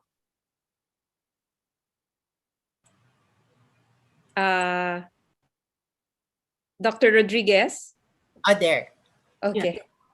I was muted by the host. It's not my fault. Very sorry. Go ahead, go ahead. Where am okay? So, but you got so anyway. We're in the passion framework, right? From the bayang sawi, we get to the point where Florante gives us a more secular understanding, but the Passion gives us a metaphysical and a religious understanding. Because with the Passion, it says, okay, look, there's a fullness that is transcendent, that is promised to you. A certain transcendence is promised to you. But it is a transcendence which you can achieve if you can become vessels of liwanag. Now, liwanag is the power of heaven to realize kaginhawaan, because it's the power of the fullness of being.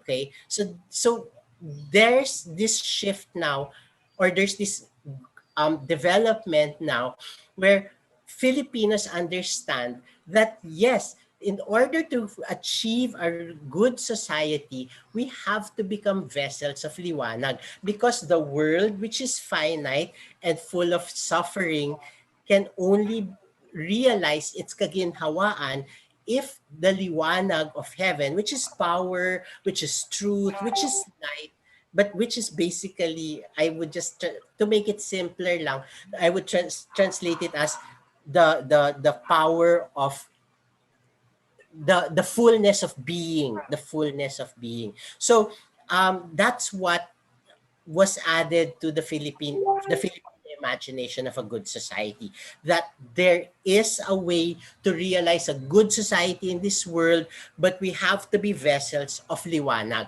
which is why Cristo supersedes Florante in the imagination of social reform, because not only you have to be a virtuous person, but you have to be a virtuous person according to the model of Cristo, who is a pure, humble, um, loving person. Okay, so everything in the passion. So Cristo, Jesus, is a bearer of transformative power, the transformative power of langit. The one who embarks on the way of purification becomes a bearer of liwanag. So you can understand why people try to emulate Jesus' suffering and in Holy Week, and why people try to and engage in acts of purification, because in a way this is a way of being filled with the power, with the fullness of the power of langit to transform society. So you can see that this really actually is realized in a sort of utopian ideological form, through the millenarian revolts and the Katipunan. If you look at their language, if you try to understand how they analyze society, and if you understand their reform agenda, it's really a reform agenda that's not just revolutionary, but really a radical revolution which calls for the transformation of self in order to prepare the loob to become the self, the deepest self, to become the bearer of liwanag, of light from heaven, in order for that liwanag to flood society and transform it. Okay, so in a way, the coming of Christ to the lives of the natives really opened up the possibility of imagining a human telos that transcends this world. It creates an aspiration for a transcendent fullness where ginhawa and layaw translate to the fullness of being. And Langit provides a model society which we can aspire to create on earth, not just out there, but on earth. Remember, this was the guiding vision of the Katipunan and of the Bohol revolts, and the Guardia de Honor. Cristo is a model person in whose power we participate by bearing his values. So, social reform through mystical, metaphysical participation is really somehow at the heart of all our reform agendas. The way of realizing genuine reform on earth is to participate in the being of the Huwaran. Thus, the need for ritual participation and purification, and we can only change society with the flooding of liwanag into our world. Okay, so this is the utopian vision that shapes our conception of reform throughout the history of the Philippines. This utopian vision informs and shapes our reform agenda from the Sakdal to the Hook. Read their poems, read their manifestos, the PKP to the CPP. Well, maybe not so much the CPP, but still, if you read the poetry from below and not from Joma, and many of the NGOs and POs that seek to reform Philippine society, at heart, you can really see this idea of the need to have a pure, a purified loob of a good person like Cristo to be a bearer of liwanag. So the vocabulary of this vision, sorry, informs the way we think of a good society and shapes our reform agenda. So as we enter the Anthropocene, that's now. Okay. Before we dismiss this vision as millenarian and anachronistic and pre-modern, and before we white-splain it away, we need to understand the kind of ethical vision it provides that can galvanize our people to collective action.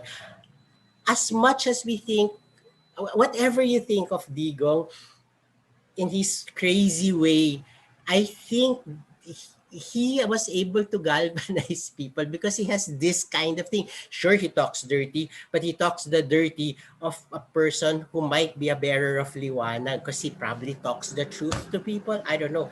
And no matter, I don't know, all of a sudden, sorry, with the death of, it's so interesting, with the death of Noy Noy, and these days there's this meme going around that whenever the country's in trouble, an Aquino has to die.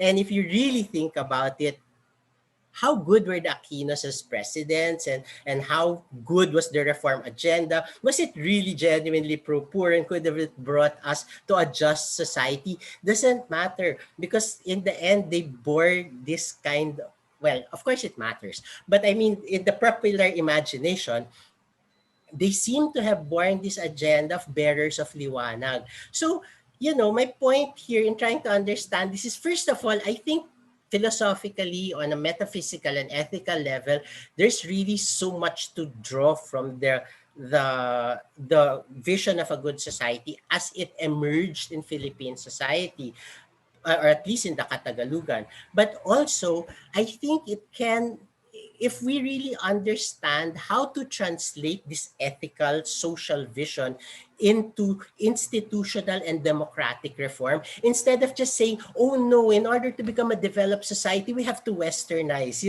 and basically we're not Western enough. That's why we're not developing. But maybe it's time to confront or engage this vision in order to come to our potential as a democratic society. Before we can just, explain it away and just say, oh, it's too anarchic, it's too archaic, um, it's too crazy. Okay, anyway, that's it. I'm done. Thank you. I will stop sharing now. Sorry. Thank How do you I very much, Dr. Rodriguez. All right. Thank you. I don't know how to stop sharing. Wait. Oh, there. Sorry. Stop. Oh, wait. Sorry. Can you somebody? Yes. There. Sorry, there. I'm done. Sorry.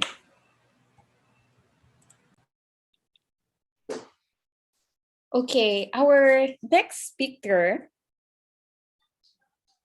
is, wait.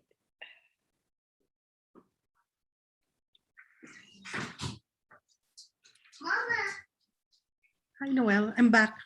Okay. I have Dr. Patricia Lambino's slide up. I'll introduce Dr. Lambino. She's a professor at the Department of Theology, School of Humanities, Loyola Schools, Ateneo de Manila University, and where she teaches an undergraduate introductory course on theology, Ignatian discernment, and graduate courses on Christology and religious education. She received her PhD from the Catholic University of America in Washington, D.C., where she wrote on inculturation from the vantage point of catechetical history. Her research areas include religious education and catechesis, contextual theologies, popular religiosity, and evangelization. Dr. Lambino, the floor is yours. Thank you very much, Noel.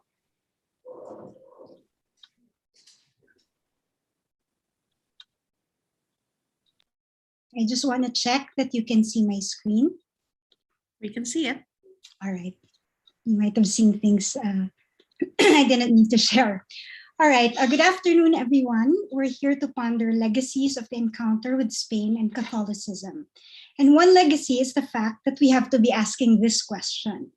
In our catechesis and popular religiosity, are we keeping the faith? I think we are. But in doing so, are we also unduly influenced by colonial mentality? My starting point for reflection is Filipino Catholics' habit of looking to and deferring to the Church's authority in general, and the collective version of that, the Church in the Philippines' habit of looking to or looking up to the Vatican for instruction and direction. Now, there's nothing wrong with a healthy recognition of authority because it helps keep the faith and is, in fact, part of the faith. But sometimes one wonders if that habit is so unexamined that it borders on colonial mentality, which involves devaluing our own culture and considering the foreign one superior. Now, the flip side of this habit is that Catholic Church's structures, many of which have evolved alongside and within colonial empires, are also so used to operating in a colonial way. I use the term loosely here, that is to say, in a very top-down manner, with authority centralized in Rome, uniformity the desired norm, and obedience expected. Now, Vatican II has done a lot to break these habits, but traces of those habits still exist even as we fight them today. So that's my whole frame for what I'm going to present. Let me just check. All right. Now, in this presentation, I will clarify first what the church authority means, and then argue that in the making of the Filipino Catechism in 1997, and in Cardinal Tagla's homilies during the Feast of the Black Nazarene of Quiapo, the meaning and practice of church authority are on display. And what it is displayed is a mix of good instances of the exercise of the church's teaching authority mixed with other instances that leave more to be desired. Finally, I will draw a couple of conclusions regarding how to exercise teaching authority in a way that combats that colonial or colonizing mentality.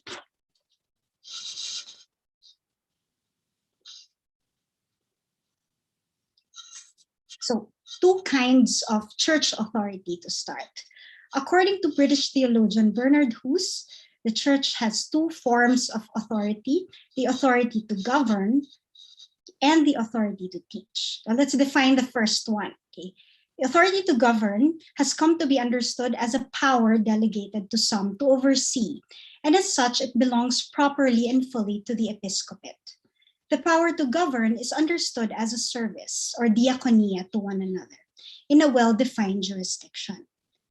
The authority to teach, on the other hand, comes more from one's expertise and charism and refers to the authority to teach doctrine. Here, doctrine refers to the contents of faith, sometimes called faith and morals, and the saving teaching of Christ. In the colonial Philippines experience, the Spanish Empire's authority and the church's authority to govern and to teach were so inseparable from one another that they just looked like one and the same thing. So there was conflation. Okay? First of all, it was by papal bull that Magellan and company legitimized their exploration and eventual conquest of our lands. Second, the structures that colonizers created here to proclaim and teach the saving truth of Christ served the joint purposes of political control and evangelization and catechesis. Obvious examples were the reducciones, or central settlements, and the cabecera visita complex. Now, in this milieu, the authority to teach was conflated with, even subordinated to its authority to govern. So, today, how do or did most recently the Philippine bishops exercise their authority to teach? The first way was by creating a catechetical directory that contained guidelines for the catechetical ministry. And second, by creating this book that implemented those guidelines. Now, what did they intend for this book? They wanted to produce an enculturated and practical text that presents the faith as an integrated whole and directly relates it to the Philippine context.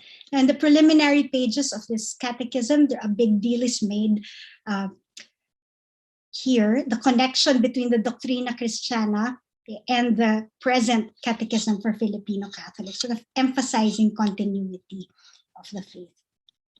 So, one of the first decisions that had to be made was how to organize the text, and this was the result. The main reason for doing so was the pastoral need to frame our moral living in terms of following Jesus Christ. Now, this outline was rejected by Rome for two reasons. Okay, first, they said it was not the same as the outline of the Catechism of the Catholic Church, which is the Universal Catechism that got published a few years before.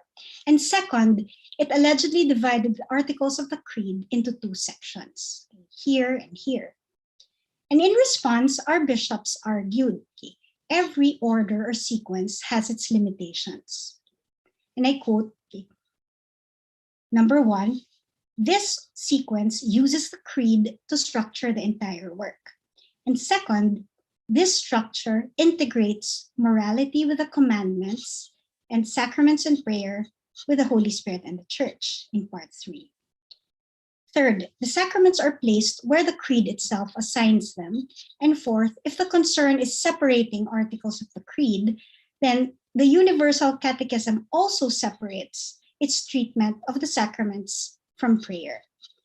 Now, even after arguing this way and proving the absence of doctrinal error in this outline, in another round of written discussions, up to the final face-to-face meeting in Rome, the Congregation for the Doctrine of the Faith brought it up again as a point of contention. In fact, the tone of the exchanges was considered insulting by some of our bishops, and the insistence on replicating the outline of the Universal Catechism was tantamount to scrapping the whole project at that last stage. So, after more negotiation, this outline was approved. Let's look at another example from the same text. This is a paragraph that did not make it to the final version. It's about the sacraments. I will not read the whole paragraph to you. Rather, I will just point to some salient ideas. So our bishops, in light of our pastoral context, wanted to highlight and correct certain things, and we have them underlined here. Right? So first, the sacraments, they are not mechanical instruments, they are symbolic actions. And what are those? Now, they affect what they signify when they are celebrated in faith. Now, the CDF, the Congregation for the Doctrine of the Faith, criticized this paragraph heavily, saying, and I quote, "It attacks a previous theology of grace. It does not use terms like uncreated and sanctifying grace. And aside from being erroneous, the non-use of these terms caused greater difficulty in explaining how grace increases and how sacraments affect grace." End quote. Now, the CDF says this in spite of the fact that the draft devotes the following 2 full paragraphs to explaining the effect of the sacraments. Again, I will not read the whole paragraphs, but we get the drift. Okay? What our bishops wanted to say was that the effect of the sacraments is twofold. We find it here and we find it here lower. And the point is how sacraments work is highlighted, and the need for active participation is also highlighted.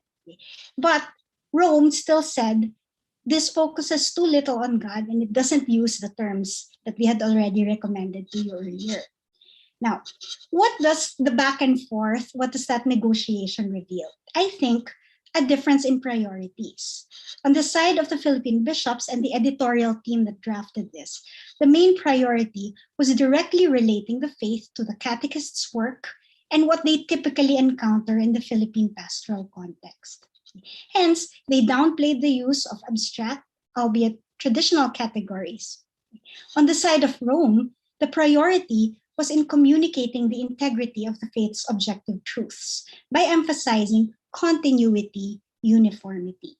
Now, on this particular issue, I think that Roman congregation demonstrated a dominating, probably colonizing approach that imposed and preferred repetition, even when the counter arguments sounded convincing. So that's my example number 1. Okay? But there is still the matter of the reception of the catechism among its audience. Now, that is the other side of the church's teaching authority, the reception of that authority. Now, some say, and this is all anecdotal, that the Philippine catechism is difficult to use, so they prefer to use the universal catechism. And still some others erroneously think that the universal catechism is more orthodox simply because it came from Rome. And it's likely that some version of colonial mentality is at work here. Even if it came from Rome, it must be better. And the local version may be not as good. I've yet to find research on the use of the catechism, but right now it seems colonial mentality might already prevent some from giving it a try. Now we're moving to my example number 2. When else did our Philippine bishops exercise their teaching authority? In this case, I'm only talking about one bishop, Luis Antonio Cardinal Tagle. Now, another common exercise of teaching authority is in the regular preaching of the church. And preacher extraordinaire, Luis Antonio Cardinal Tagle, gives us great examples of what the Filipino Catechism tried to do. This time, in the context of his homilies during the feast of the Black Nazarene of Quiapo when he was Archbishop of Manila. I'll just tackle 2 brief examples. In 2015, he reinterprets what the devotion to the Nazarene means in light of the Pope's theme for his visit to the Philippines, mercy and compassion. So here, if you can read the quote in Filipino there, he speaks of 3 actions, tumingala. So he says the devotee is someone who looks up to Jesus, which he describes as hoping in Jesus. Lumingon, he says, to look back at God's marvelous deeds. The devotee is someone who is grateful for and remembers God's marvelous deeds. And finally, yumuko, or to bow down, to humble oneself in devotion, prayer, solidarity with others like Jesus. A devotee who does these three things follows in Jesus' footsteps and is able to show mercy and compassion. Now, example number 2, he does a similar thing, but this time using different actions and different explanations. In 2016, Pope Francis' Year of Mercy and the Eucharistic Congress were both celebrated. So Tagle developed the themes and the meaning of the devotion along these lines. First, he talks about grasping the image and grasping the rope, pulling the carriage of the Nazarene. He says the devotee is one who holds on to and touches Jesus, nakakapit, especially when there is no one else to hold on to. Second, the devotee is someone who suffers hours in the procession out of thanksgiving, utang ng loob. And this thanksgiving is accompanied by the giving of oneself in sacrifice. Tagle brings all of these together, saying these three things are the very things that the Eucharist is all about. Now, what we find in these two examples is Tagle's trademark style. He shows what it means to be a devotee by interweaving aspects of the devotion, the gospel readings, and more universal themes from Rome and the theme of the celebration. There are more examples, of course, and what this shows is his authority to teach on faith and morals that is exercised in a pastorally sound way, persuasive and attractive. What's a key element in them? A lively dialogue taking place between the lived experience of his audience and the faith. So, in summary, and this is my last slide.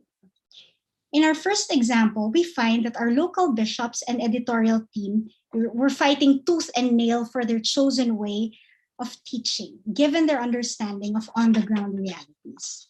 Dialogue was difficult and contentious, but nonetheless resulted in a text that fulfilled what it was designed to do. So what does that say about the exercise of teaching authority? There is always negotiation, always dialogue, especially when it comes to the how to communicate the faith. In the second example, we see on display the teaching authority of an individual bishop. Now, there's a big difference here. Cardinal Tagle does not need Roman approval to preach.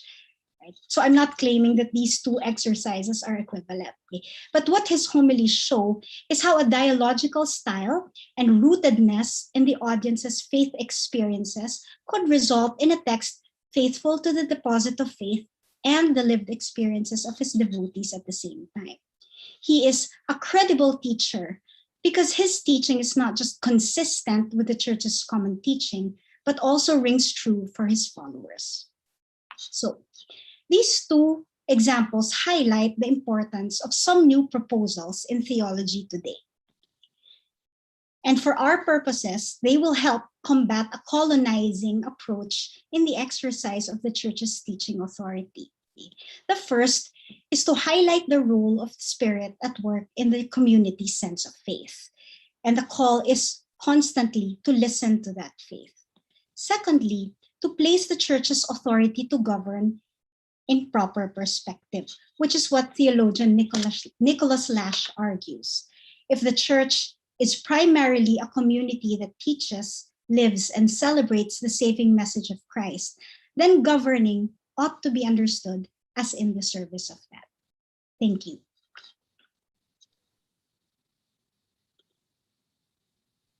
Thank you very much, Dr. Lambino. So the next speaker, oh no,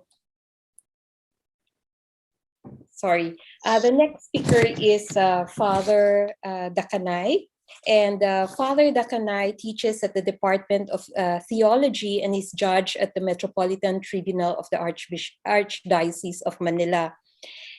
He received his Doctor of Canon Law from the Pontifical Gregorian University. Dr. Nikki Carci Cruz, can you take over, please? Yes, Father Dakanay sent us his entire presentation earlier, but unfortunately, he is not in the Zoom meeting with us. So if you have questions, he won't be able to participate in the Q&A and open forum. So what we're deciding to do is we'll show you just a very brief start to tell you what the video is about, and we will upload the entire lecture on our YouTube channel. We will show you the first part where he summarizes the argument and the parts of his entire presentation.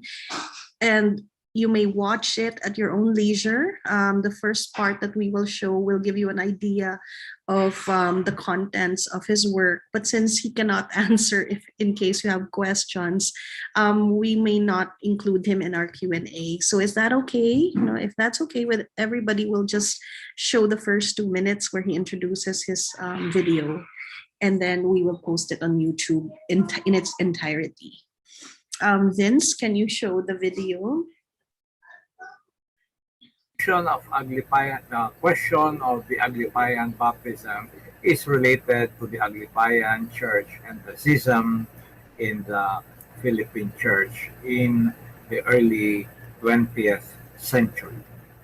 And the schism of the Aglipayan within the Philippine church is connected with the development or the lack of it of native clergy in the Philippines during the Spanish time. And thus, the connection with today's conference. Let me begin by saying that the 4 points that I would like to treat at this talk are first, the historical context, first of the Aglipayan movement, then of the Aglipayan Church. Second, the law of the Catholic Church on baptism. Third, the historical milestones in the troubled history of the Aglipayan Church, and the Aglipayan baptism from the point of view of the Catholic Church. If we could pause here, those are the 4 contents that Father Dakanay will explain in full detail in his video as only he can, and we will post those on YouTube. I apologize to those of you who were really waiting for his presentation and were hoping to be able to converse with him or ask him questions during the Q&A. Well, it is 6:27 and we have a Q&A to go to with our 2 speakers. So Noel, and the speakers, be ready. We're about to, we do have questions already in the chat box, but before that, I wonder if there's anybody in the Zoom room or if the speakers from the first panel would like to comment or react or have a response or have questions for our speakers from the second panel. Please feel free to raise your hands. We can be in conversation from panel to panel as well. But if not, then we also have questions. So please raise your hand. Is there anybody in the Zoom room who have some comments or questions for our 2 speakers? If not, we can let you have some time to brew and we will read some of the questions that were already posted for us. Okay, so let me start by reading a question. Now I don't know where to look in my screen. Okay, first question. How did Filipinos pre-CFC understand sacrament? Why was a need to stress a correct definition? Why is there a need to stress a correct definition of it? Could the error actually be a negotiation like what Father Mario mentions? I don't know who wants to answer that one. I'll also paste it in the chat box. Yeah, thank you, Nikki. I think that might have been addressed to my presentation, right? I don't know if it's an understanding that's pre-CFC or an understanding that lasts up to the present day. The idea that the bishops were trying to correct was the automatic sort of functioning of the sacraments. So in that quote that I flashed earlier, it was that the sacraments do not mechanically produce a thing. I think that was what they felt was being said on the ground, and so it was what they tried to target in their draft. I hope that addresses the question. Yeah. There's a follow-up or continuation. I don't know. Yeah? Is anybody? Yeah, go ahead. Dr. Lambino, this is Jonathan. Sure. A question lang. I get the impression from our panelists this afternoon that because even matters of faith, are negotiated. Can you really still speak of a correct understanding if we're coming from the position that nothing is really pure? The premise of this whole conference seems to be that everything is dialogic. Fernando Jalsta used the word, what's that? Polystranded or something like that, if I recall. And then Father Mario used another word. I don't know whether Father Mario is still around, but it has to be attention because religion or faith seems to be premised on a certain authority. Yes. So I don't know how you can square that with what's being said now. Not that I'm questioning, but philosophically speaking, how does one connect the position that we can dialogue about these things? There's no pure whatever, no Christian or what. At the same time, our understandings are also product of these encounters. We progress. Progress may even be a loaded term already. We proceed, from not from a tabula rasa position. We seem to reject, at least this conference seems to be coming from that position that we don't have that kind of a tabula rasa state, and then somebody comes in and it traces everything, and then now we all think in the same way. So maybe as a follow-up to the question earlier about what is a sacrament? Why is there a need for a wrong or right? And there's still a response from Rome. Thank you. Maybe what we have today is a more nuanced understanding of the right and the wrong. And I would agree with you that there is no such thing as pure, right? Even in theology, etc. That's been our hermeneutics and epistemologies have progressed from that time. What I would like to say, though, is that there is still such a thing as doctrine, and doctrine we understand as setting boundaries for the game, for the negotiation. Doctrine is not, this is the only way to say it, this is the one version accepted. But here are the things, here's how far you can go. And insofar as that's our understanding of doctrine, I think it's consistent with that whole negotiation idea. Thank you, Lambino. You're welcome. Noel, maybe you'd want to read an anonymous comment in our chat box. Actually, I just got in YouTube because I was out of it for some time. Actually, it's a continuing conversation between the first panel and this panel. So I was hoping for Father Mario to come in as well, because actually what Dr. Rodriguez and Dr. Lambino were talking about with regards to negotiation and conversation with text and faith, and I think both, George spoke about that with regards to pre-Hispanic and the present. So I think we can call on Dr. Borinaga and Father Mario and Dr. Jaclar to come in if they can,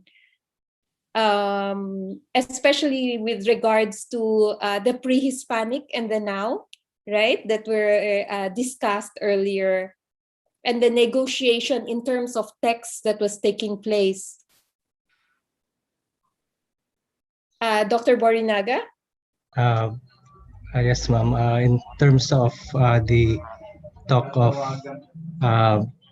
Professor Rodriguez, I saw certain parallels between the Tagalog case and the Visayan case. So how they reconfigured basically the afterlife. So how they saw it as an advantage that their ancestors would be going to heaven, and that at least in the case of Samar, the study by Don Hart, he found that uh, people believed that their ancestors could talk to God directly. So in a way, they could mediate, and their ancestors could continue to provide for well-being for the clan or for the community. And again, ang link also between religion and politics. So that's something that is also quite prevalent in the case of the Visayas, that although we tend to distinguish between politics, religion, so in the social movements that I've studied, it's always the boundaries between religion and politics tend to be blurred. So at least that's some of the observations that I can draw with the previous papers. Thank you. Thank you for that. I think now that you mentioned politics and religion, and can we call on Dr. Rodriguez to discuss the local, I mean, to explain your local references just for the general public? Right. Yeah, because basically, what I'm really not discussing religion per se here in my paper. What I'm trying to explain is how Filipinos really conceived of a good society and built a certain, um, based on that conception, actually act to reform and transform and realize a better society for everyone, politically, socially.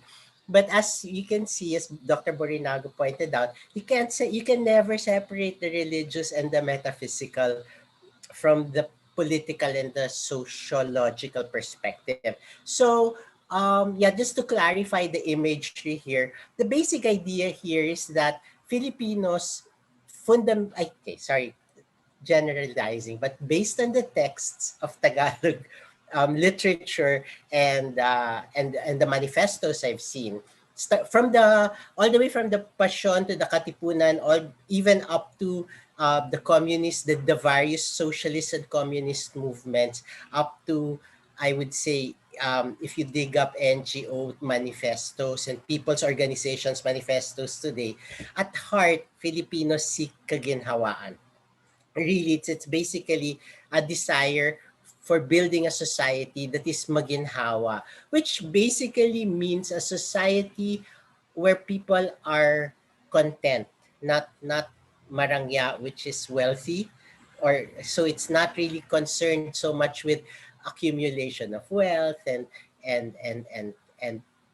prestige maybe, but only to a certain degree, I think. But anyway, my point is most Filipinos seek that kaginhawaan. That's why we're so unmotivated to become rich and to leave our families or like if you give someone an executive position and it means, coming home late and not seeing her children or his children, but mainly her children, many Filipinos will say no because it's not a life of ginhawa, and I think it's interesting. Like there are staff in Ateneo who are in the administration who came from the corporate world, and I asked them, "So you've made it, you're there, and then now you're going to go into this poverty of the academe.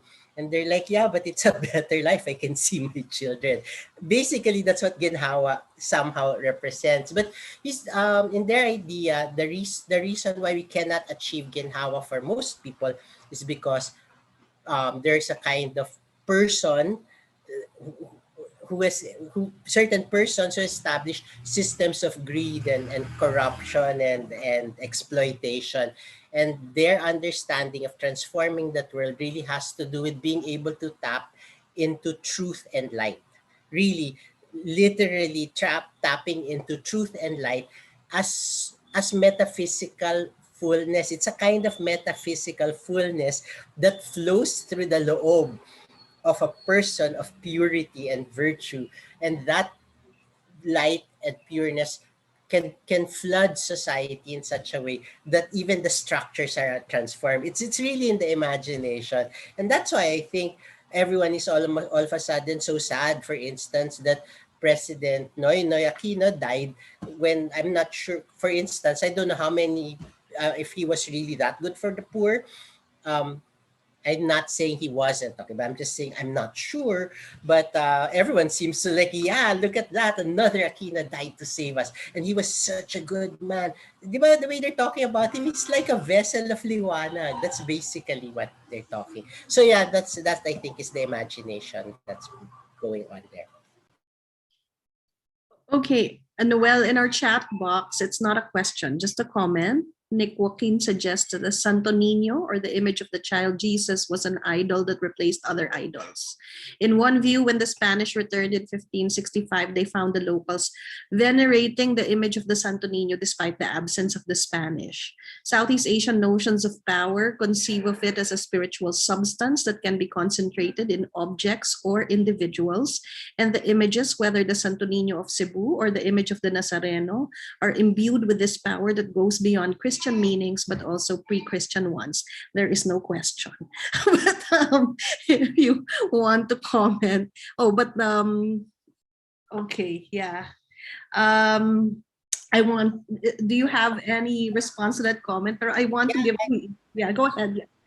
No, yeah, I would agree that really we took on these forms of wherever however power takes on a form. It's a very concrete thing. It's a really very concrete thing. So even if the Communist Party has their ideology and it has to be so scientific and everything, listen to their songs. It's not. It's still talking about liwanag and kabutihan and these virtues that will transform society. Yeah, and plus, if I could just comment quickly, from a philosophy of religion and discourse theory perspective, which are my fields, it's true though that when we talk about religion, what is the purity of it? Because ultimately, we're talking about the transcendent fullness of being that we can't even begin to understand, right? So, how does Rome or any religion or any institution how can it articulate the fullness of that when it transcends our capacity to even begin to understand? Thus, the value of the intersections of the discourse between different rationalities, because that way each one possibly understands the eternal from their finite perspectives, and the engagement is an enriching one more than it's necessarily one that creates discord. So a follow-up to that question is, so how did this affect understanding of sacrament? I don't know if that's for Gus or if that's for Patricia or Dr. Lambino. We could. I mean, I would want to study that further. If, for example, the understanding of sacrament, there's some anting mixed into that. I mean, sure, you can probably draw a connection. I just didn't go that far in my research behind the text. Noel, I'm so tempted to ask Jomar, what would Isabelo de los Reyes say about this? Okay. But why not? We can bring in Jomar. Jomar is here. Okay. Yeah. But I think because I'm always pointing out to Dr. Borinaga more because he handles the Visayan text, and we're talking about the Santo Niño, and so the culture, the Visayan culture that is there is something that he has looked into very closely. Dr. Borinaga, would you want to comment on the comment said earlier? I think the only add-on I can give is how the Santo Niño was associated with rainfall. So in a way, you can look at it from an environmental perspective, how a lot of the diwatas, which I included in one of my slides but wasn't able to explain, but they were often associated with natural phenomenon. So for instance, Makapatag, the great leveler or the great equalizer, was associated with typhoons. And perhaps that's why when the Magellan expedition arrived in Homonhon, it was uninhabited because it was a sacred island. It was the abode of Makapatag. And if you look at the pattern in typhoon tracks, so Yolanda passed through Homonhon, and the three other strong typhoons in the past decades also passed through that area. So one is typhoon, the other is volcanoes like Canlaon. So Makapatag was believed to be the son of Malaon, who was the sort of earth goddess based in Canlaon volcano, believed in by Boholanos, by Samareños, and many other groups across the Visayas. So you have this mother-child relationship that was already familiar to most Visayans prior to the introduction of the Santo Niño or the Virgin Mary. So again, you see these connections, as Father Havelian had said, between a new weep and the Santo Niño, again, linked to rainfall because the Cebu area is, again, prone to things like drought.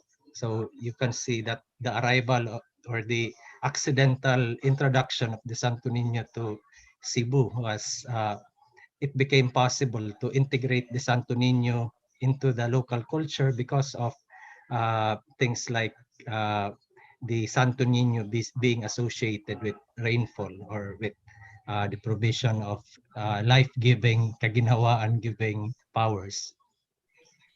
Nikki, No, don't no, Noel Jomar is asking, was I serious in asking what Isabelo de los Reyes thought? Because he can give an answer.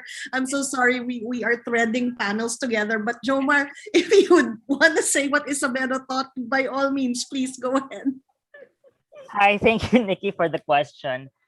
I think in the case of Isabelo de los Reyes, his idea of religion is definitely an assertion of independence for for our own practice of religion. If you think about the very name of the Aglipayan Church, Iglesia Independiente Filipina, or the Independent Church of the Philippines. So that's how I look at his approach to religion, an assertion of our own independent practice of religion. And there was a time that he has an essay entitled Religion of the Katipunan, which basically talks about how religion is actually connected to folk practice, which sometimes he called Ilocano theogony, and then eventually he connects it to like practices of Buddhism across Southeast Asia.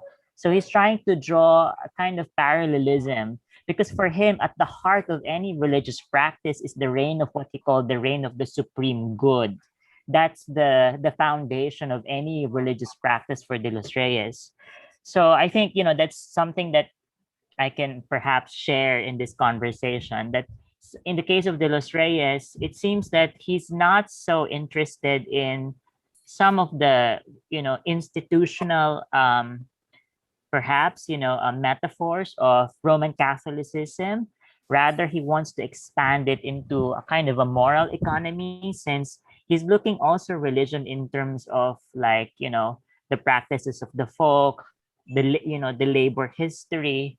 And perhaps last point is that he has recently Benedict Anderson published a new translation of El Diablo, which is in fact, a satire of a lot of chronistas who wrote about, the Philippines, who are also like, friars, and he tried to criticize their, the way they look at the way they constructed the idea of the Diablo in the Philippines, which I realized in the La Lengua Tagala, there's no word for Diablo. So we might, theorize that we don't really have that, idea of the devil or the Diablo, perhaps. I'm not sure, but yeah. Oh, Dr. Borinaga opened his camera, but so I have a question to Gus, Dr. Borinaga. And I don't know, Patricia, if this relates to you, but I'll ask it anyway. Have you seen Trece? Yes. Oh, I knew that was coming up. Oh yeah, for me it's really interesting to my study, actually, just to share lang. The reason also why I engage in my studies, because when I was young, and I'm a middle class Manila boy, okay, who grew up dreaming in English. Okay, basically that's who I am. But yeah, it's embarrassing, but it's true. So, but anyway, but the thing is, when the first time I heard Asin, the band, there's this Philippine, for the foreign audience there's this Filipino folk band called Asin that rose to prominence about the time I was becoming aware of being a Filipino and my humanity. And what really caught me was how immediately their songs touched the chord, and then suddenly shaped, and then with me being all this, middle class American ideological entertainment boy, it touched me deeply. And up to today, when I watch Filipino films, it touches me more deeply than even those, foreign art films. So I think because they all come from that same imaginary, which is where Trece comes from. Sorry, that's the connection. Trece really comes from that, and it was really fascinating to see it because, in a way, that's based. Well, of course, it's so graphic novel world, but the use of Filipino imaginaries and the life world of the Filipinos brings it back still to that vision, and that, it's a question of negotiating with spirits, knowing who to engage with in order to have better contacts. Yun lang nga, it's so cynical pa. So there's no katipunero ginhawa there, but yeah, that's basically, I think it's really interesting. Joma raised his hand. Yeah, about- I have a question for Patricia. Go ahead. I wonder, like, for example, in the process of revising these, documents, what was the reception? And how was the process of the revision? Was it, does it took, a long time? Are there like a lot of debates and disagreements, or, tension between, institutions who are actually shaping these documents? Yes. Just to give you an idea, and my whole dissertation was on that. So if you can write 200 pages about that exchange, it probably means a lot happened. So conceptualizing the book began in the mid 80s, right? And then the publication was 1997. So you can imagine the process that the draft went through.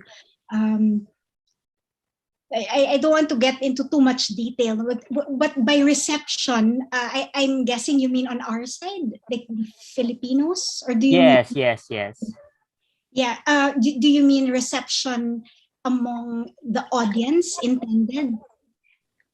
Well, it can be the audience, and I guess I'm just using, reception as a loose term, which probably could encompass the very, the ones who are revising the documents, and the very, the church workers themselves who are, mobilizing this document at the same time. Right. Initially, at the launch, during the time of the launch of the book, a speakers bureau was formed. So these were representatives. They went out to different parishes. There's this the book and so on. Textbooks needed to be written, sort of showing consistency with this catechism. How else would I describe the reception? Formation programs such as the one in the theology department made full use of the text and used it as a source book for materials to be developed later on. That's as much as I know. I don't know. And I'm pretty sure all the bishops got it. I'm pretty sure all the parishes got copies. Beyond that, I cannot say what the reception has been like beyond what I shared earlier. Okay, so it's 6:54. Dr. Borinaga, were you going to say something? I saw you open your camera, but you shut it down now. Go ahead. Was it about Trece? I think the war god that was represented in Trece. So for me, that resonated with how Alcina, or at least the records would suggest that the Visayans regarded Makapatag as a sort of war god, because if you compare it to other cultures like the Greek, so they also had a storm/warrior deity. So I guess that's the connection I could make in terms of Trece and the Diwata that's found in it. Thank you very much. So yeah, go ahead. Yeah, I think what's amazing with Dr. Borinaga's presentation was the reference also to the environment.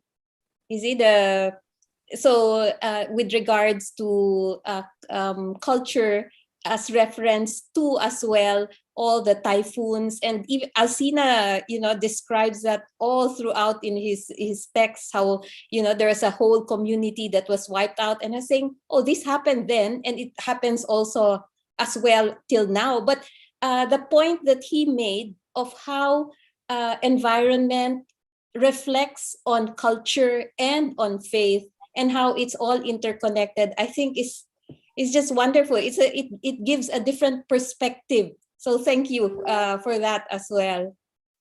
Talking about different perspective, tomorrow, the special panel will still be on Christianity, but it will be a performance and readings and presentations of papers, but coupled with passion, coupled with poetry, coupled with music. So tomorrow, we will have at 9 o'clock in the morning, the Kagawaran ng Filipino, or the Filipino department, will have panitikan at pananampalataya, mga pagbasa at pagtatanghal in English, its literature and religion, readings and presentations.